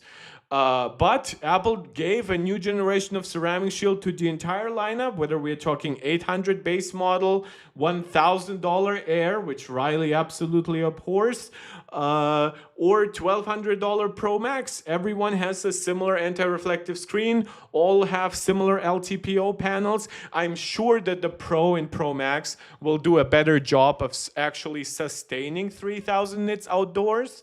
But it's great to have it on all of those devices. Jonathan James, you're saying thanks. I assume you're saying thanks because I wished you a nice vacation. Well, as I said again, enjoy. Seeing a Pro branded feature on a non-Pro iPhone, because every new iPhone across the range now has Pro Motion. And it's the same Pro Motion. Guys, my question is, and I hate to pause that much, I know ProRes is not on non-Pro iPhones, but is Pro Raw, is my question. iPhone 16 tech specs. Like Pro Raw is basically like that full resolution image, capturing more raw data, much larger files.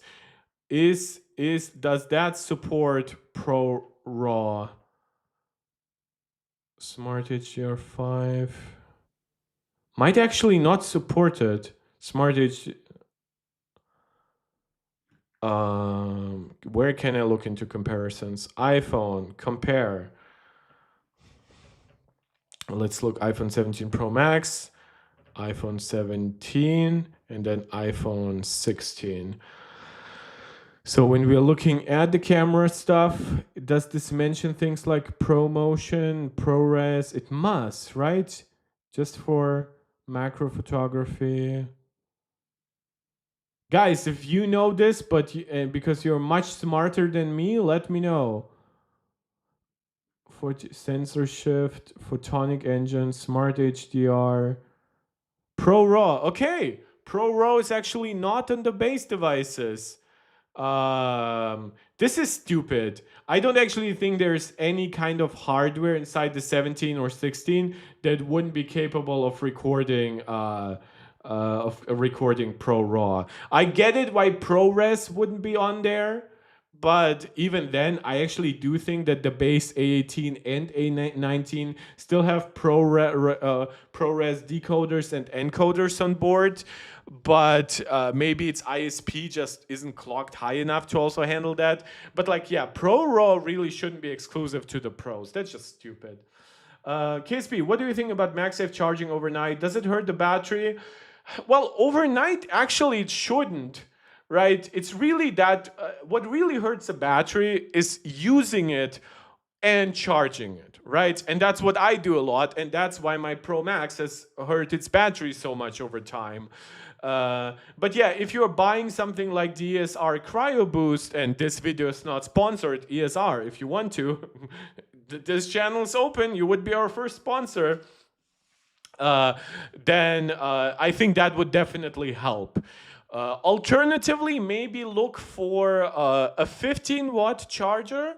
And if you then use it on a device that actually supports 25 watts, right, now you are actually kind of getting away with it. Wallblocks joining saying something that I actually don't know, and I actually do I have like a translate button? No, I don't. So, guys, if you can, try to translate your stuff before you type or before you send, either into English or German or Russian. That's the three languages I'm capable of. Unfortunately, if you send me something in Indian or other languages, I won't be able to understand it. I've had like a really nice guy comment from Nepal, like during yesterday's stream, because Nepal is in a really bad political situation. Well, who knows? It might have a good political outcome in the end, but it's really uncertainty and fire over there, so please stay safe. But I'm just trying to tell you, if you're trying to send me something in a language I won't understand, that's gonna limit our communication, unfortunately. For all the YouTube features, for all the Google AI stuff, the fact that they don't do automatic translations is still kind of crazy to me. Use Apple Intelligence to translate. Well, I would. Wait, can I? No, it's like not in a text file or whatever, right? And I don't think that's possible inside an app unless that app is like integrated with an API. I guess what I could be doing is take a screenshot. Riley is saying, bro is saying bad words, fam. Well, thank God I didn't read them out. What shouldn't Google AI like be filtering out bad words no matter in what language they were written? Google, what am I paying you money for? Wait, am I? Yeah, well, I'm paying for YouTube Premium, but that's separate from my account here. Let's continue. Too. It's the adaptive 1 to 120 hertz. Doesn't seem to be handicapped at all. It's funny, we always used to have that, oh, regular people don't care about 120 hertz argument. Okay, so that is my, and I apologize for pausing again, but this is my second point of disagreement. I still think, and I will always think that regular people don't care about 120 hertz. Once again, I try to make the point, LTPO is not just about higher refresh rate. Variable refresh rate brings smoothness to other tasks like gaming, right? It brings efficiency to tasks like video watching, and in general, LTPO is more efficient even at the same refresh rate. So no, I don't think regular people care about 120 hertz, but I think if you tell people, oh, your display is smoother, and your display is also more efficient, so your battery life is good, I think that's when people will say, well, why shouldn't I want that, right? I don't think there is a profound change of movement where people are saying, oh, I'm never touching 60 hertz again. I don't think that's happening anywhere outside the tech sphere. But now here it is on the new base iPhones, so hey, sounds great to me. This makes the base iPhones much more usable. They have always so been does usable. The new base storage They're much more valuable now. Gigs. So those are welcome upgrades. Yes, I agree with that. 256 gigabytes is actually, in this case, I actually agree. It's more usable because, especially with Apple Intelligence, I assume we will keep getting a lot more large language models that will need to be preloaded on device. Similar to like the 1 gigabyte model that Google has for like the 100x super res zoom on the Pixel 10 Pro or the Pixel 10 series in general. I think that will keep getting more and more of that, and I think that's why Macs will also probably get more storage down the line, more base storage, and hopefully Apple will also at some point change the prices per gigabyte. But the other new thing was a selfie camera. And it was funny, the keynote was pretty chill up until the point where they started to talk about this, and it was actually the loudest applause, and it was really tempting to make fun of it. But I actually do but you should be making fun really of the people in the audience. That's because most of them are content creators who really care about selfie cameras for things like vlogging. It's not that Apple is wrong to advertise this. I think this is really clever because all these new iPhones have this massively upgraded selfie camera system. They're calling it center stage, but I actually think that kind of does a disservice because the actual center stage on their laptop and stuff is kind of annoying. But what's happening is with these phones, you can turn it off. You still get a larger sensor, a higher resolution image, better dynamic range just from the improved hardware. I don't think that calling it annoying is really fair. Have a larger 24 megapixel square selfie camera sensor. So this is a 24 megapixel camera. roughly, like, what would it be, like 4.8 megapixel, 4.8 4800 pixels by 4800 pixels to come out to 24 megapixel, whatever the square root of 24 is. I know what the square root of 25 is, that's 5. But basically they will crop into a 4 by 3 portion into this, either like this or like this. And that 4 by 3 that way is always going to be 18 megapixel, and that way you can use your phone however you want, for landscape or for portrait selfies, no matter how you hold it. And because Apple even said that holding it like that, holding it like portrait, is more comfortable, right? So, but now you can still shoot a very wide, quote unquote, landscape selfie while holding it actually in portrait mode. And so then when you go to take a selfie, the phone can take a regular vertical selfie, or can manually or even automatically take a horizontal selfie without you having to rotate the phone. And honestly, this might be genius. Like, the default for most people is obviously to take a vertical selfie now. It just fits on the phone. You're probably viewing it on the phone. But if you go to take a horizontal selfie to fit more people, suddenly the camera lens is off to the side and it's a little bit less natural looking. So now, since the selfie camera is larger and a square, it can literally just crop an 18 megapixel selfie in portrait or landscape, and for videos or photos. I think it's great. It's very useful. It might be the biggest upgrade to the iPhone 17. I mean, it's not. That's objectively the screen. I don't give a fuck. Even the 48 megapixel ultra wide might compete with that. Though they did mention that this sensor is actually close to twice as big, which means on the diagonal, like, how big should it be? Like, is it in like the 1 by 2 inch range or something like that? So then there's the iPhone 17 Pro. This blue. I want this blue on all Apple devices. I want it on my future iPad Pro. I want it on my future MacBook Pro. I want it on my future wife. I want it in my future life. That's what you're paying me for, these kinds of rhymes. And my quick friendly summary of the Pro phones is, hey, they got... What I found interesting about the unibody design is I thought, and that was actually my wrong thinking, is I thought, well, there isn't actually that much metal going to be on the 17 Pros, because such a big portion of the back is still glass. But under that glass, except for the magnet cutouts, right? For the magnet cutouts and the wireless charging cutouts, that's here, that's the circle, right? It's entirely metal underneath, right? So this will help dissipate heat directly from in the battery area, and then roughly around here, you're getting your vapor chamber. And you actually now have a lot of crucial components, a lot of heat generation components, actually up here in what Apple calls the plateau. And that actually means that when you touch your device, while previously the chip would be like here, right, roughly that height, if you put your hand now and like rest your fingers under this plateau, that means you might actually be holding one of the cooler portions of the device.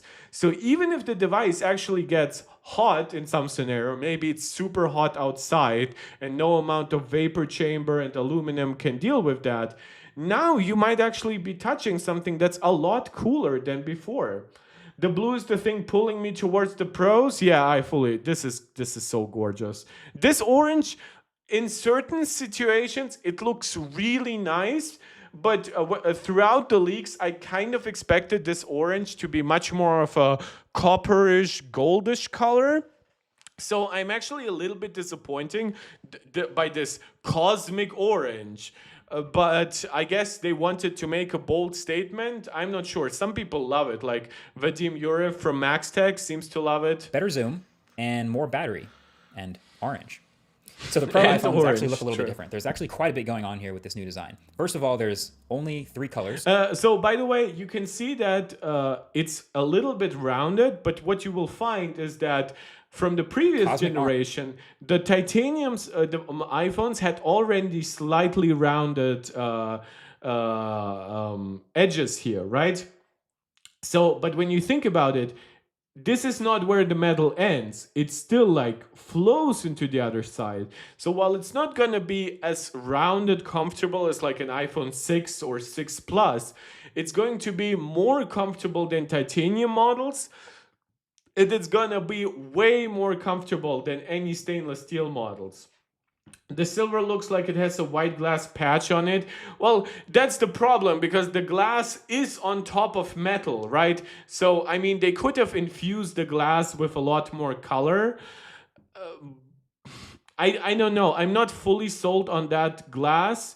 Even on the blue version, it doesn't look perfect. It looks good, don't get me wrong. Where was the blue? Here.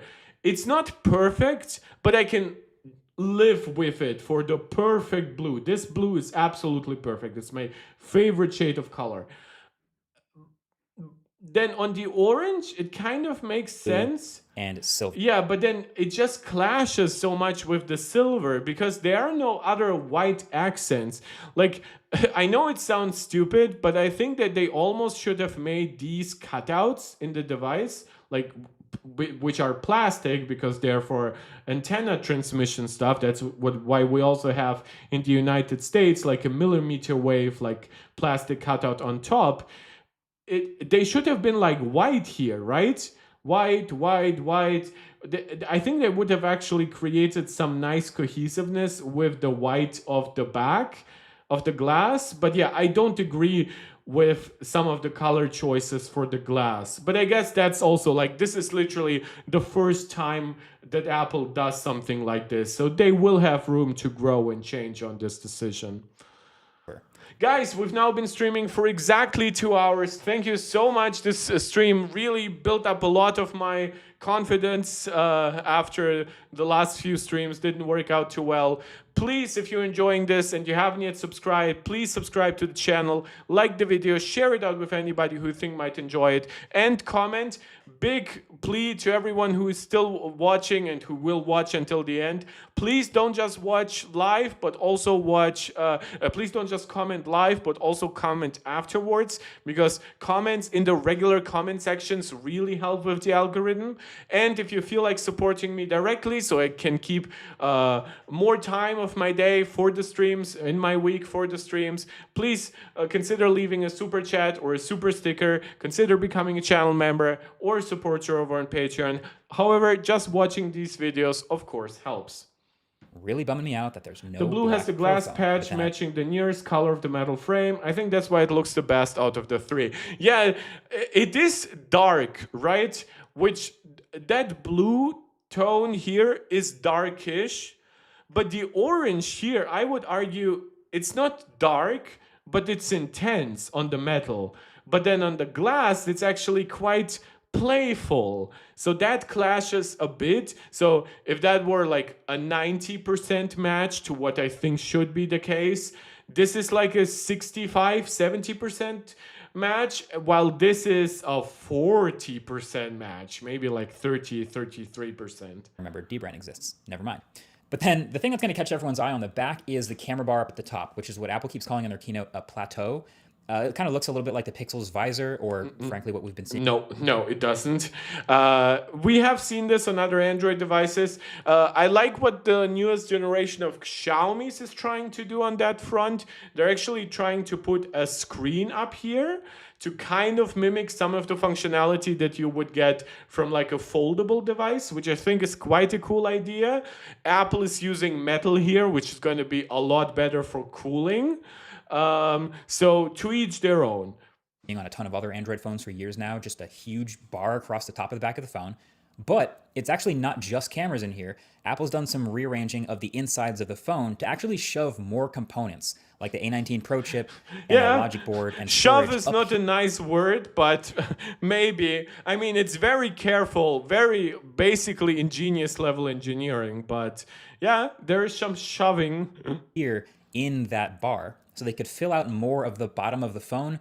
Yeah, that dbrand, like I also don't know, like I don't feel like I ever hear like great, like it's not, dbrand doesn't do trash. They aren't like a copycat brand or anything, but like they're not known for being the best in anything. And then they had like those weird like clashes with Sony. Like I just think they're way too confident of a brand that does like little plastic covers and shit like that. Not saying that that's a bad business. You should still be proud of making this into a large business, but I feel like they have a very wide mouth for what they are. With more battery.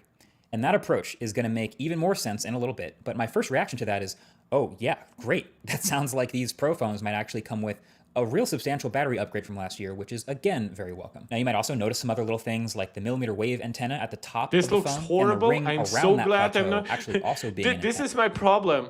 I would love a US iPhone because these then the don't other- have a physical SIM card tray, so they have larger batteries. But simultaneously, I don't want this bullshit millimeter wave cutout. We don't have any millimeter wave infrastructure here in Europe, basically. So Apple really should remove millimeter wave going forward. Imagine if in 1 year they removed both millimeter wave and all physical SIM cards, right? Imagine what that could mean for like how they can even better utilize internal space. On that plateau actually also being an antenna. But then the other new design element is that they actually switched back. So that is partially correct if by back you mean to the era of iPhone 6 and 6S Plus and whatever. That's not quite correct though. There's actually never been a Pro iPhone that's been made out of aluminum. Think about it. The iPhone 10 redesign in 2027 came with stainless steel. Then iPhone 11 was the first iPhone to bring the Pro branding to the lineup.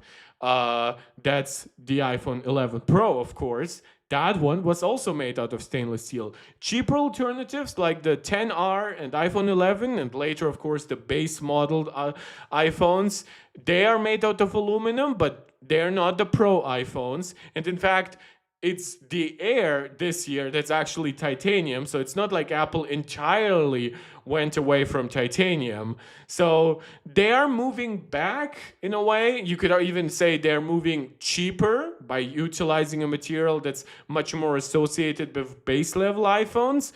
But they're not really backtracking on anything the Pros have ever done.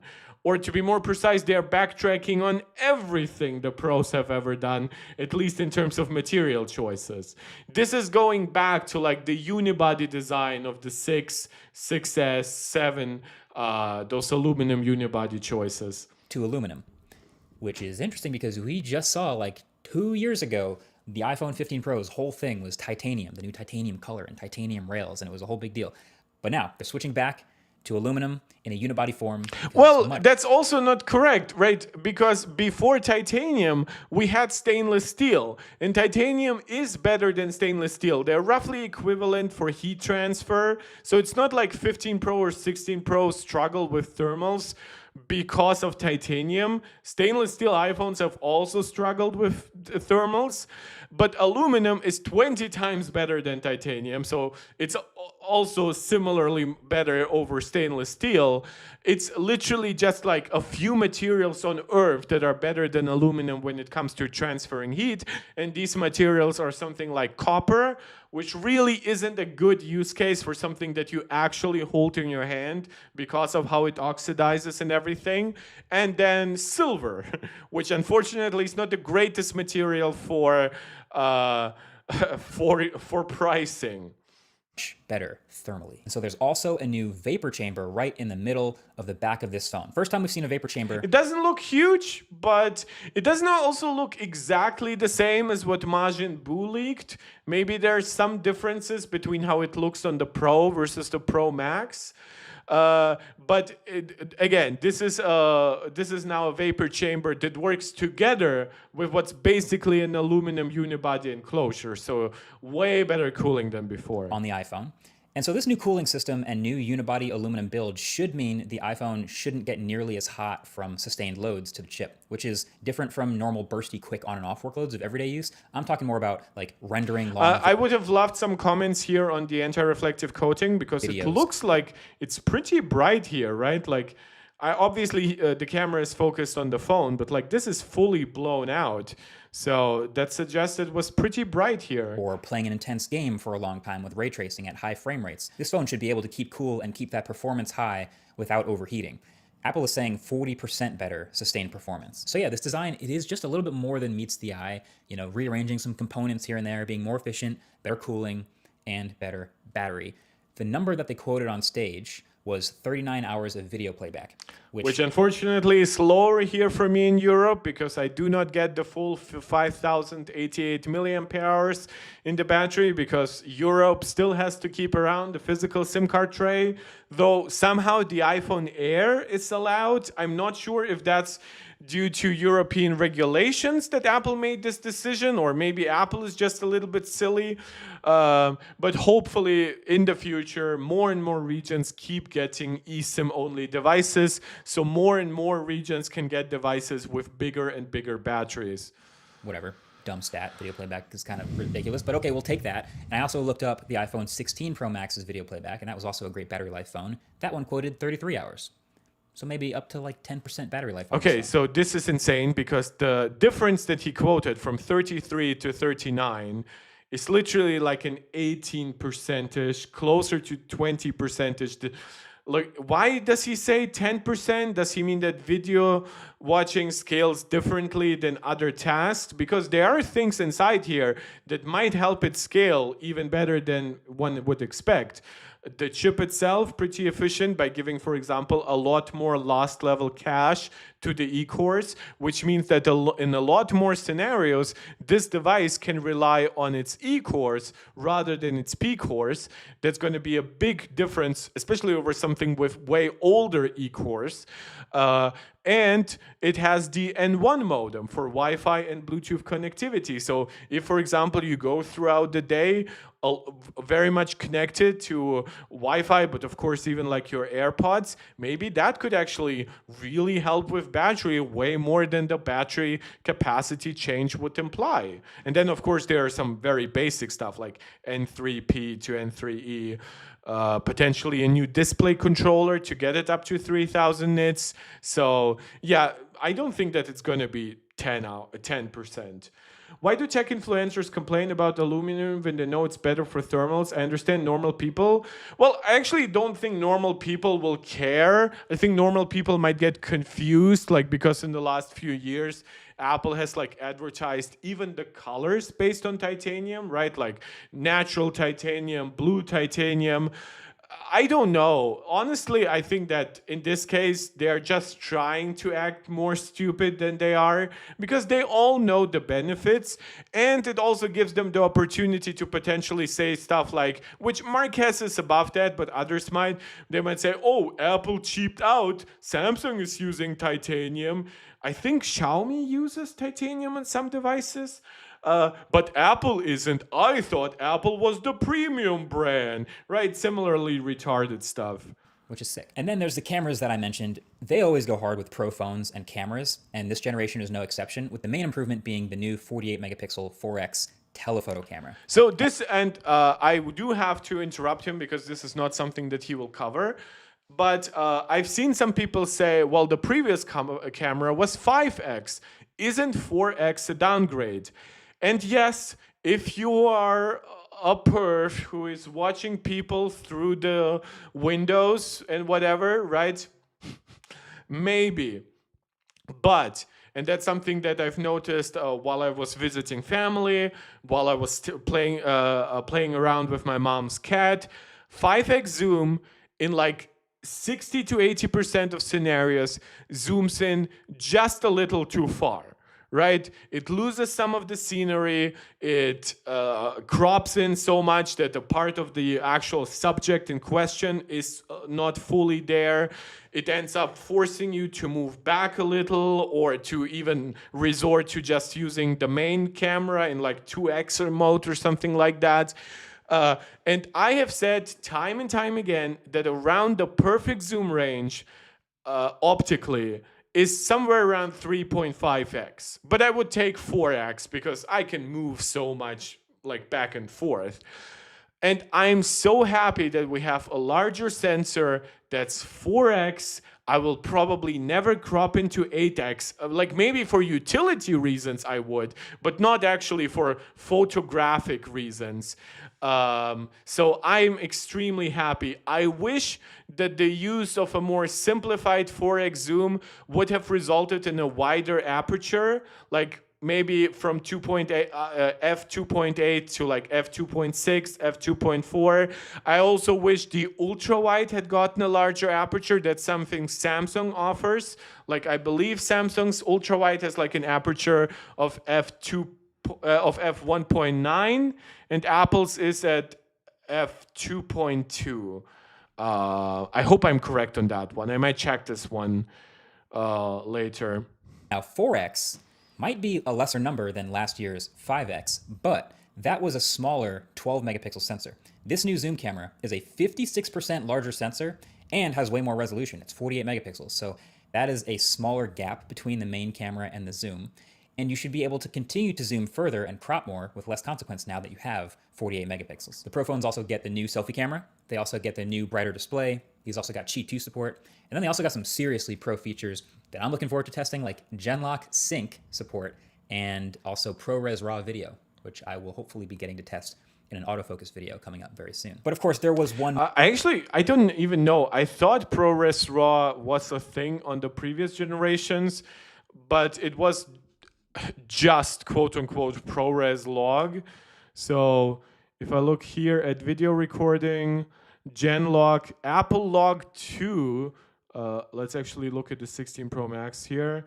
Academy Color Encoding System, Apple Log. So Apple actually uses a new log, and they had ProRes with up to 4K at 120, but now even ProRes RAW. Okay, so that one is new. So I think I've heard some people ask if that is basically means we only get like new software features here. But there seems to be more, like dual capture up to 4K Dolby Vision at 30 FPS. So it seems that the ISP, the image signal processor that's powering this all, is substantially more powerful. I know some people are disappointed that we aren't getting 8K, but I don't think that's really necessary. More new iPhone, the iPhone Air. No number, just Air. Yeah, y'all know what that means? I think that in the future, numbers are probably going away from all iPhones. They're doing the ultra thin thing, and they're leaning in hard. So this thing is a stunningly, ridiculously thin 5.6 millimeters at the thinnest part. And you can tell from the commercials, you can tell from my footage here, and the first time I hold the phone, it has the same effect on me that the S25 Edge did from... This to me, though, looks way prettier than the S25 Edge. Look, I understand these camera bumps, this plateau looks pretty ridiculous. Yeah, it's just Air. Wait, did I call it 17 Air, Riley? I apologize if I did. Apple has a very interesting usage of internal space. The fact that they didn't remove camera control on here, the fact that they still have the action button, right? A lot of people asking, well, why can Samsung put a larger battery and stereo speakers, like with a bottom speaker in their device, right? It's because it does have notably different like priorities inside. Plus, I would argue that things like haptics and microphones probably are still better on here. But yeah, I do not recommend this product. I know Riley thinks I love this device, but I wouldn't buy it.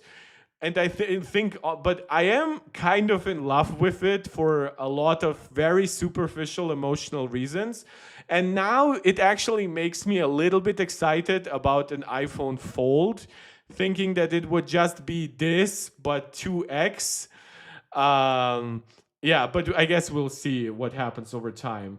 What? No. Camera control is in the Air, but no stereo speakers.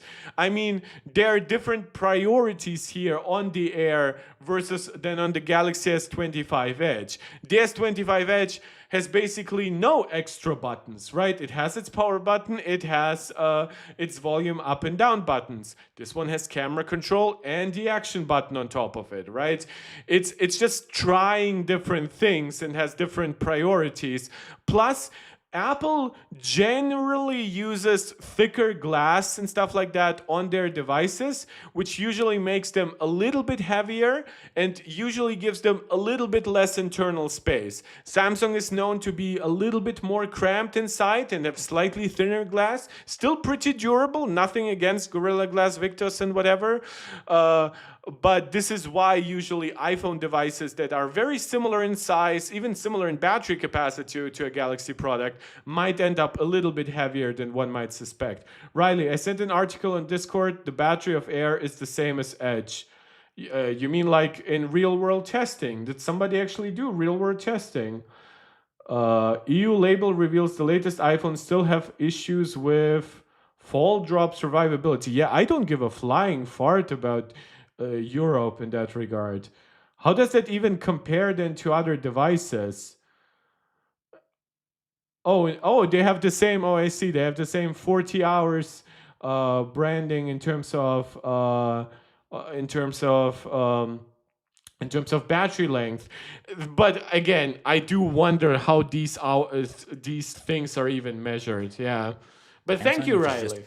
it's so sick. Benveni, have you watched Apple Tracker? For what? You mean, did they update like how the leakers have performed? Was that what Apple Tracker is? Right?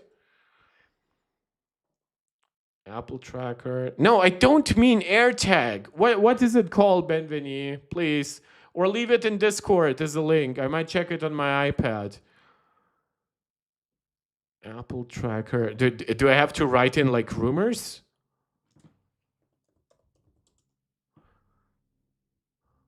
AirTag 2. No, I don't actually know what I should be looking for.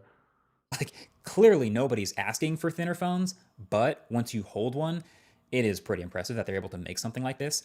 But there are also absolutely some red flags that come along with this. So the basics are it's a 6.5-inch Pro Motion display. So this is one thing that's really, and it's not a red flag against the device, but it's a big consideration. Previously, the Plus might have not been the most exciting product, but it was notably bigger than the base model, right? 6.7 inches versus 6.1. And it had a way larger battery to compensate for that larger screen. So it had literally often the best battery life of any iPhone. Now you have a 6.5-inch screen versus a 6.3, so that's less than half the display difference. And even more unfortunately, now the device with the larger screen is the device with the smaller battery. And while I'm sure the C1X will help a little bit with battery life when you are outside, I don't think it will make up for the entire difference. In fact, Apple's own numbers don't even suggest that.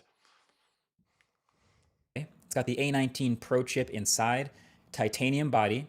The new selfie camera, of course, is in there. And it has a single 48 megapixel fusion camera on the back with the new design again. Same camera as the iPhone 17, but with a nice plateau. Yeah, the cool thing about the plateau is that Apple can now go actually pretty ham with the selfie cameras, right? They might not be able to give them a super wide aperture because, well, they're still like inside. Like you don't really want to make the dynamic island 2 times thicker or whatever, but you can make this like a really in-depth system, to say the least. The Pro phone.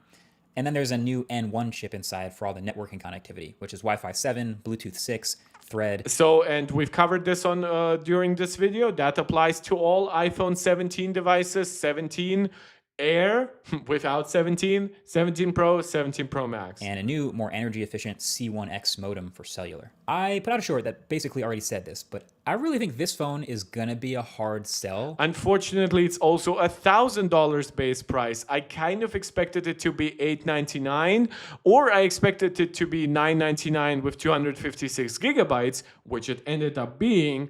But in that prediction, I actually said that the base model would be 128 gigabytes at $799, which means that at $899, it would be 256 gigabytes, making it $100 price difference. Now it's $200 price difference. And that's a little bit yikesy. Because if you subtract emotions from it, it's the worst one. This is going to jump in the lineup at $999. It replaces It also unfortunately has the main camera of the base iPhone 17, not of the Pro. So it's a smaller 1 over 1.56 inch sensor rather than the 1 over 1.28. So yeah, I thought it might be closer to the Pros in that regard. But yeah, it's basically just the camera system of the base model minus the 48 megapixel ultra wide. Plus phones in the lineup. And it is surrounded by other iPhones that are better than it in basically every way, other than being super thin and light. Well, the base model doesn't have 12 gigabytes of RAM. It doesn't have the A19 Pro. But I'm actually pretty convinced that the base model might be able to sustain its performance way better than the titanium super thin Air. So it's a fascinating gamble. This phone has the same A19 Pro chip in it as the Pro phones, minus 1 GPU. Minus 1 GPU. Interesting choice. Apparently, it's a bit more efficient than the base A19. So that's because of the higher amount of last level cache that's usable by the eCores. We're going from 4 megabytes of L2 cache to 6 megabytes. And that's what we also see in the Geekbench 6 results. There's a difference in the primary sensor. Yeah, well, not from the base to the Air, but from the Air to the Pro.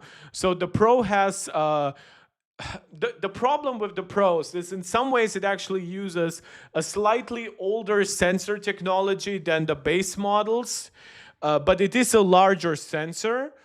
And the Pro uses a smaller aperture. It's a f1.8 aperture. I believe exactly it's f1.78, if I'm not mistaken, versus f1.6. So in real world, these devices, the main difference is actually more the optical system on top of it. I think the base models have fewer lenses, so that usually makes the Pros a little bit sharper.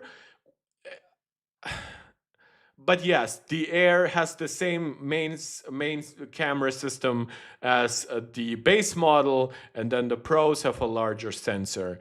Whether or not you think the larger aperture here, the f1.6 versus on the Pros, the f1.8, actually makes up for that, or the fact that I think this sensor is actually stacked, not three-way stack like what we are rumored to be getting on Samsung, but I think two-way stack.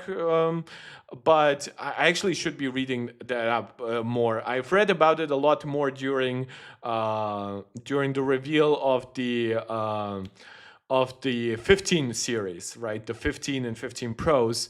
I should do more research into this to find out how it has all developed. Unfortunately, I'm not even asking for that much larger sensors, but I would love some really big changes to the optical systems, or something crazy like what we got with the new selfie solution.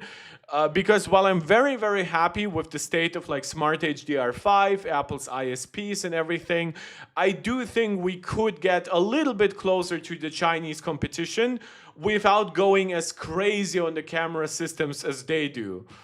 Good for battery life. But we also just heard a whole So you see, the screen still is plenty reflective. It does not go as far as the S25 Ultra to eliminate reflections. But again, I also don't think that Apple was really targeting this. Made with the Pro phones to make them more thermally efficient to not overheat, switching from titanium to aluminum and adding a vapor chamber to the back. But this phone is still titanium and absolutely does not have room for an advanced thermal solution. They didn't mention it, but yeah, I had hoped it would have a vapor chamber. But really, this device would be 2 times better if it was 10% thicker, right? That's really because if you're this thin, you gain so much. Because don't forget, this outside glass will be like a millimeter thick. That screen will be like a millimeter thick. So at 5.6 millimeters, that effectively leaves you like 3 millimeters of internal space, thickness. If you add just like 0.5 millimeters to the product to make it a little bit over 6 millimeters, that suddenly allows you to, while for the overall device that only expands its thickness by less than 10%, for internals, that could mean making them 20, 25, or even some 30% thicker, right? So because some of those components also have a fixed amount of space, like the battery has a fixed amount of how thick its shell has to be. So yeah, I think that if this device was 6 millimeters, it would be able to fit 2 cameras. It would be able to have a likely like 15% larger battery.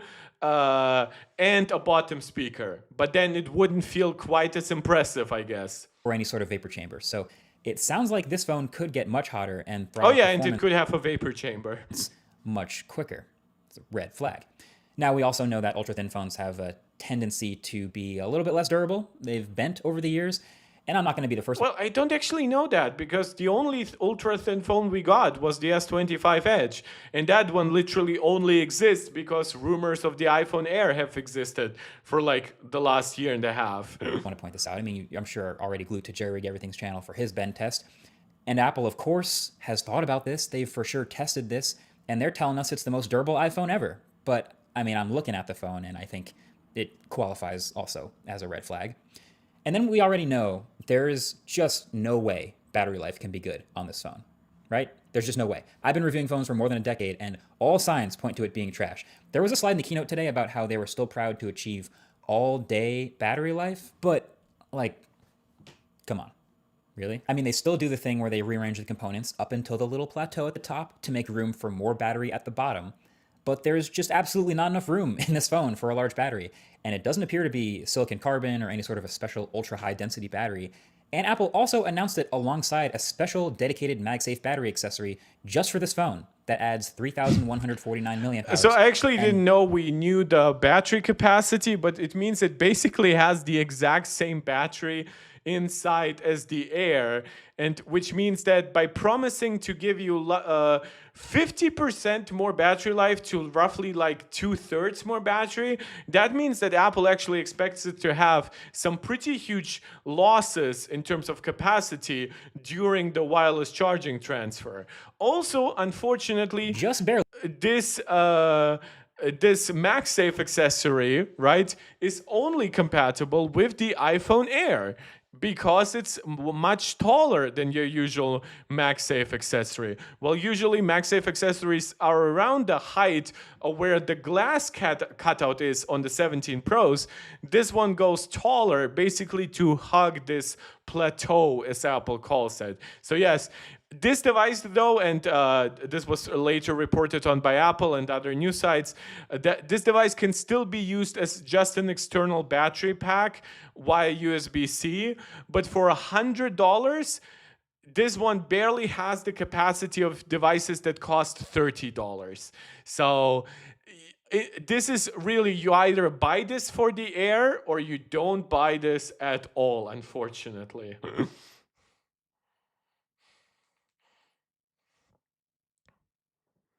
Combined will match the 17 Pro in terms of quoted video playback. So if that doesn't scream red flag, I don't know what to tell you. It is also eSIM only globally, which is great. That's how it's supposed to be. More eSIM only devices for more of the world, please, Apple. There's no room in any version of this. Max joining the chat with a generous €2.49 super chat saying, going to gym, shitty work schedule, have good stream. I assume you were in your, what is it? Is it a 60 character or is it like a 50 character limit for a €2 super chat? Thank you so much, Max. You guys have been really generous today. It really means a lot to me. Thank you so much. For a plastic SIM card. There's also no millimeter wave 5G. Which, again, not needed.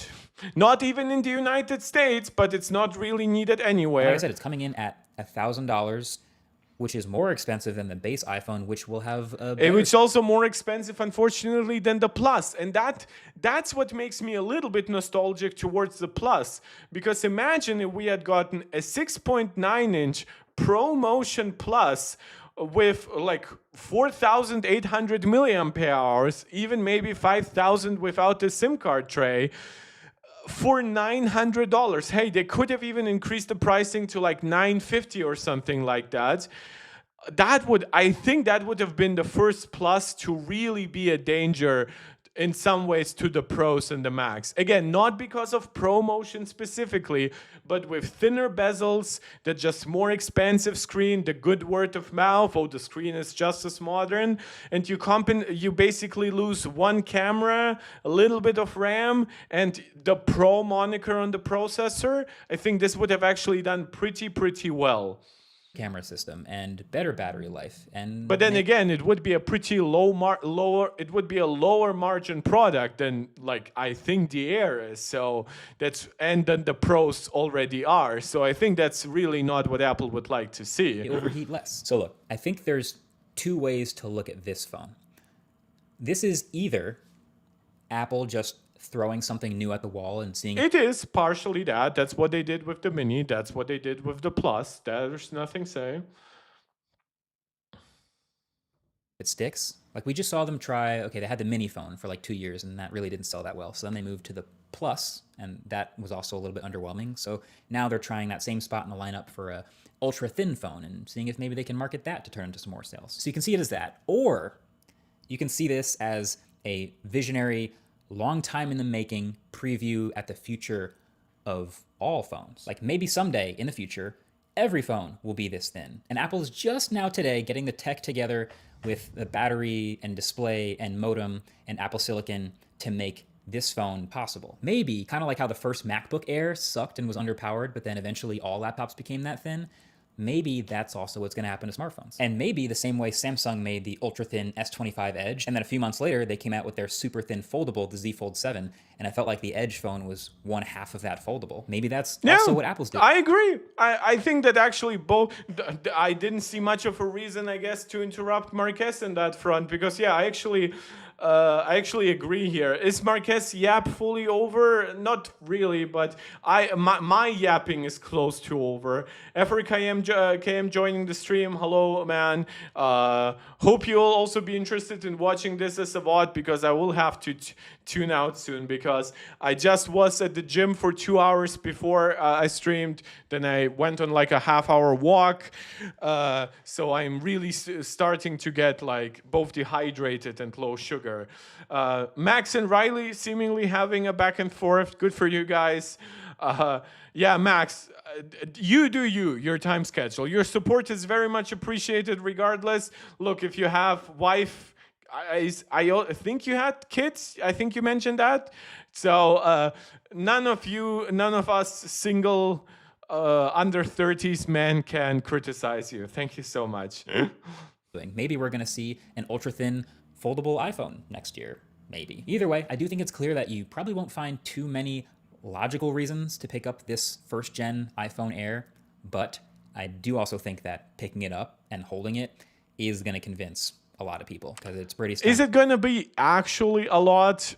I would argue probably not so much, but yeah, it's probably going to be a decent amount. I would love to know if by the end of the year, if it actually outperforms the Plus in overall sales volume, and then especially when it comes to revenue, right?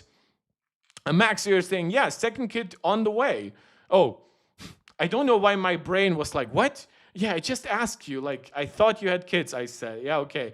You see my brain sugar is running low. Well, congratulations on the second kid, and congratulations on the first kid before that. In person.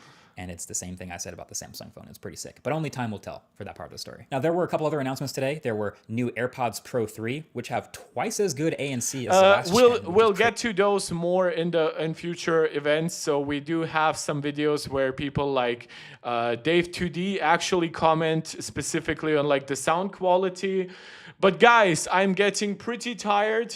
You guys have been really generous and the live chat has been insanely active today. So thank you so much for that. Somehow we made today more lively than yesterday, which I definitely didn't expect. But I guess that's kind of why my most successful streams are not during an Apple keynote, but when Apple drops something on Newsroom. Because I think that's when people are, for one, they are less glued to Apple, the 20 million subscriber channel and their website and everything. They are more likely to go to YouTubers and in this case streamers who who will analyze stuff for them. So maybe today's more of the aftermath of people trying to find out details. And then, yeah, I will be streaming tomorrow, probably a much shorter stream than today. Today ended up being over 2.5 hours. Didn't expect that to happen.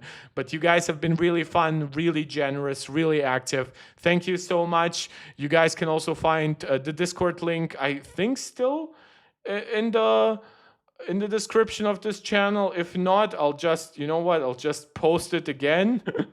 And otherwise, it's always just in the description of this channel, as is the link to the Patreon. Of course, you can become also a channel member right here on YouTube. You can leave super chats. You can leave super stickers whenever you catch me live. However, just watching the video, just sharing it, just liking it, and of course commenting. And here, one last shout out for me to say, don't just comment live, but also please, and for that I'll actually appease Riley. Well, two things. First, I'm checking if there's any news or rumors that have freshly launched. What's different about AirPod 3 design? AirPods Pro 3 do not include a charging cable in the box. Good, don't need one anyway. New Jupyter environment. Okay, so nothing new here. Then you guys can have the Discord link. I was too stupid to keep my own chat open. Allow paste. I don't know why YouTube asks that every single time. Max, I should also give you a thumbs up for your donation. But also, of course, as always, let me know what you would like to see me cover next. That's why, and that's what's my last point. Don't just comment live, also comment afterwards. That helps tremendously with the algorithm. So to anyone, and specifically to Riley, in the end of the stream, that's when you usually get the full Big Mark experience, and Big Mark telling you to do all the YouTube jazz I just listed. Big Mark also apparently needing a shave, even though I shaved just like 26 hours ago. But yeah, thank you. This was very fun. I hope to be back tomorrow, hopefully with a new tech woven case, actually, so I can give you some early impressions on its look, its feel, maybe even its durability. I'll try to sprinkle some water on it, maybe scratch it with a key, because I still think I will get myself like a Pitaka case or something like that, like an aramid fiber case. I really like those. Yeah, that's about it. That's about for the schedule. Obviously, hit the notification bell. That way you're actually informed when I'm going live. Riley going all in with Mark Pro Max. Thank you guys again. My eyes are now really tired, as I can see in Big Mark mode. And I'll catch you tomorrow. This is Mark Tech, tuning out.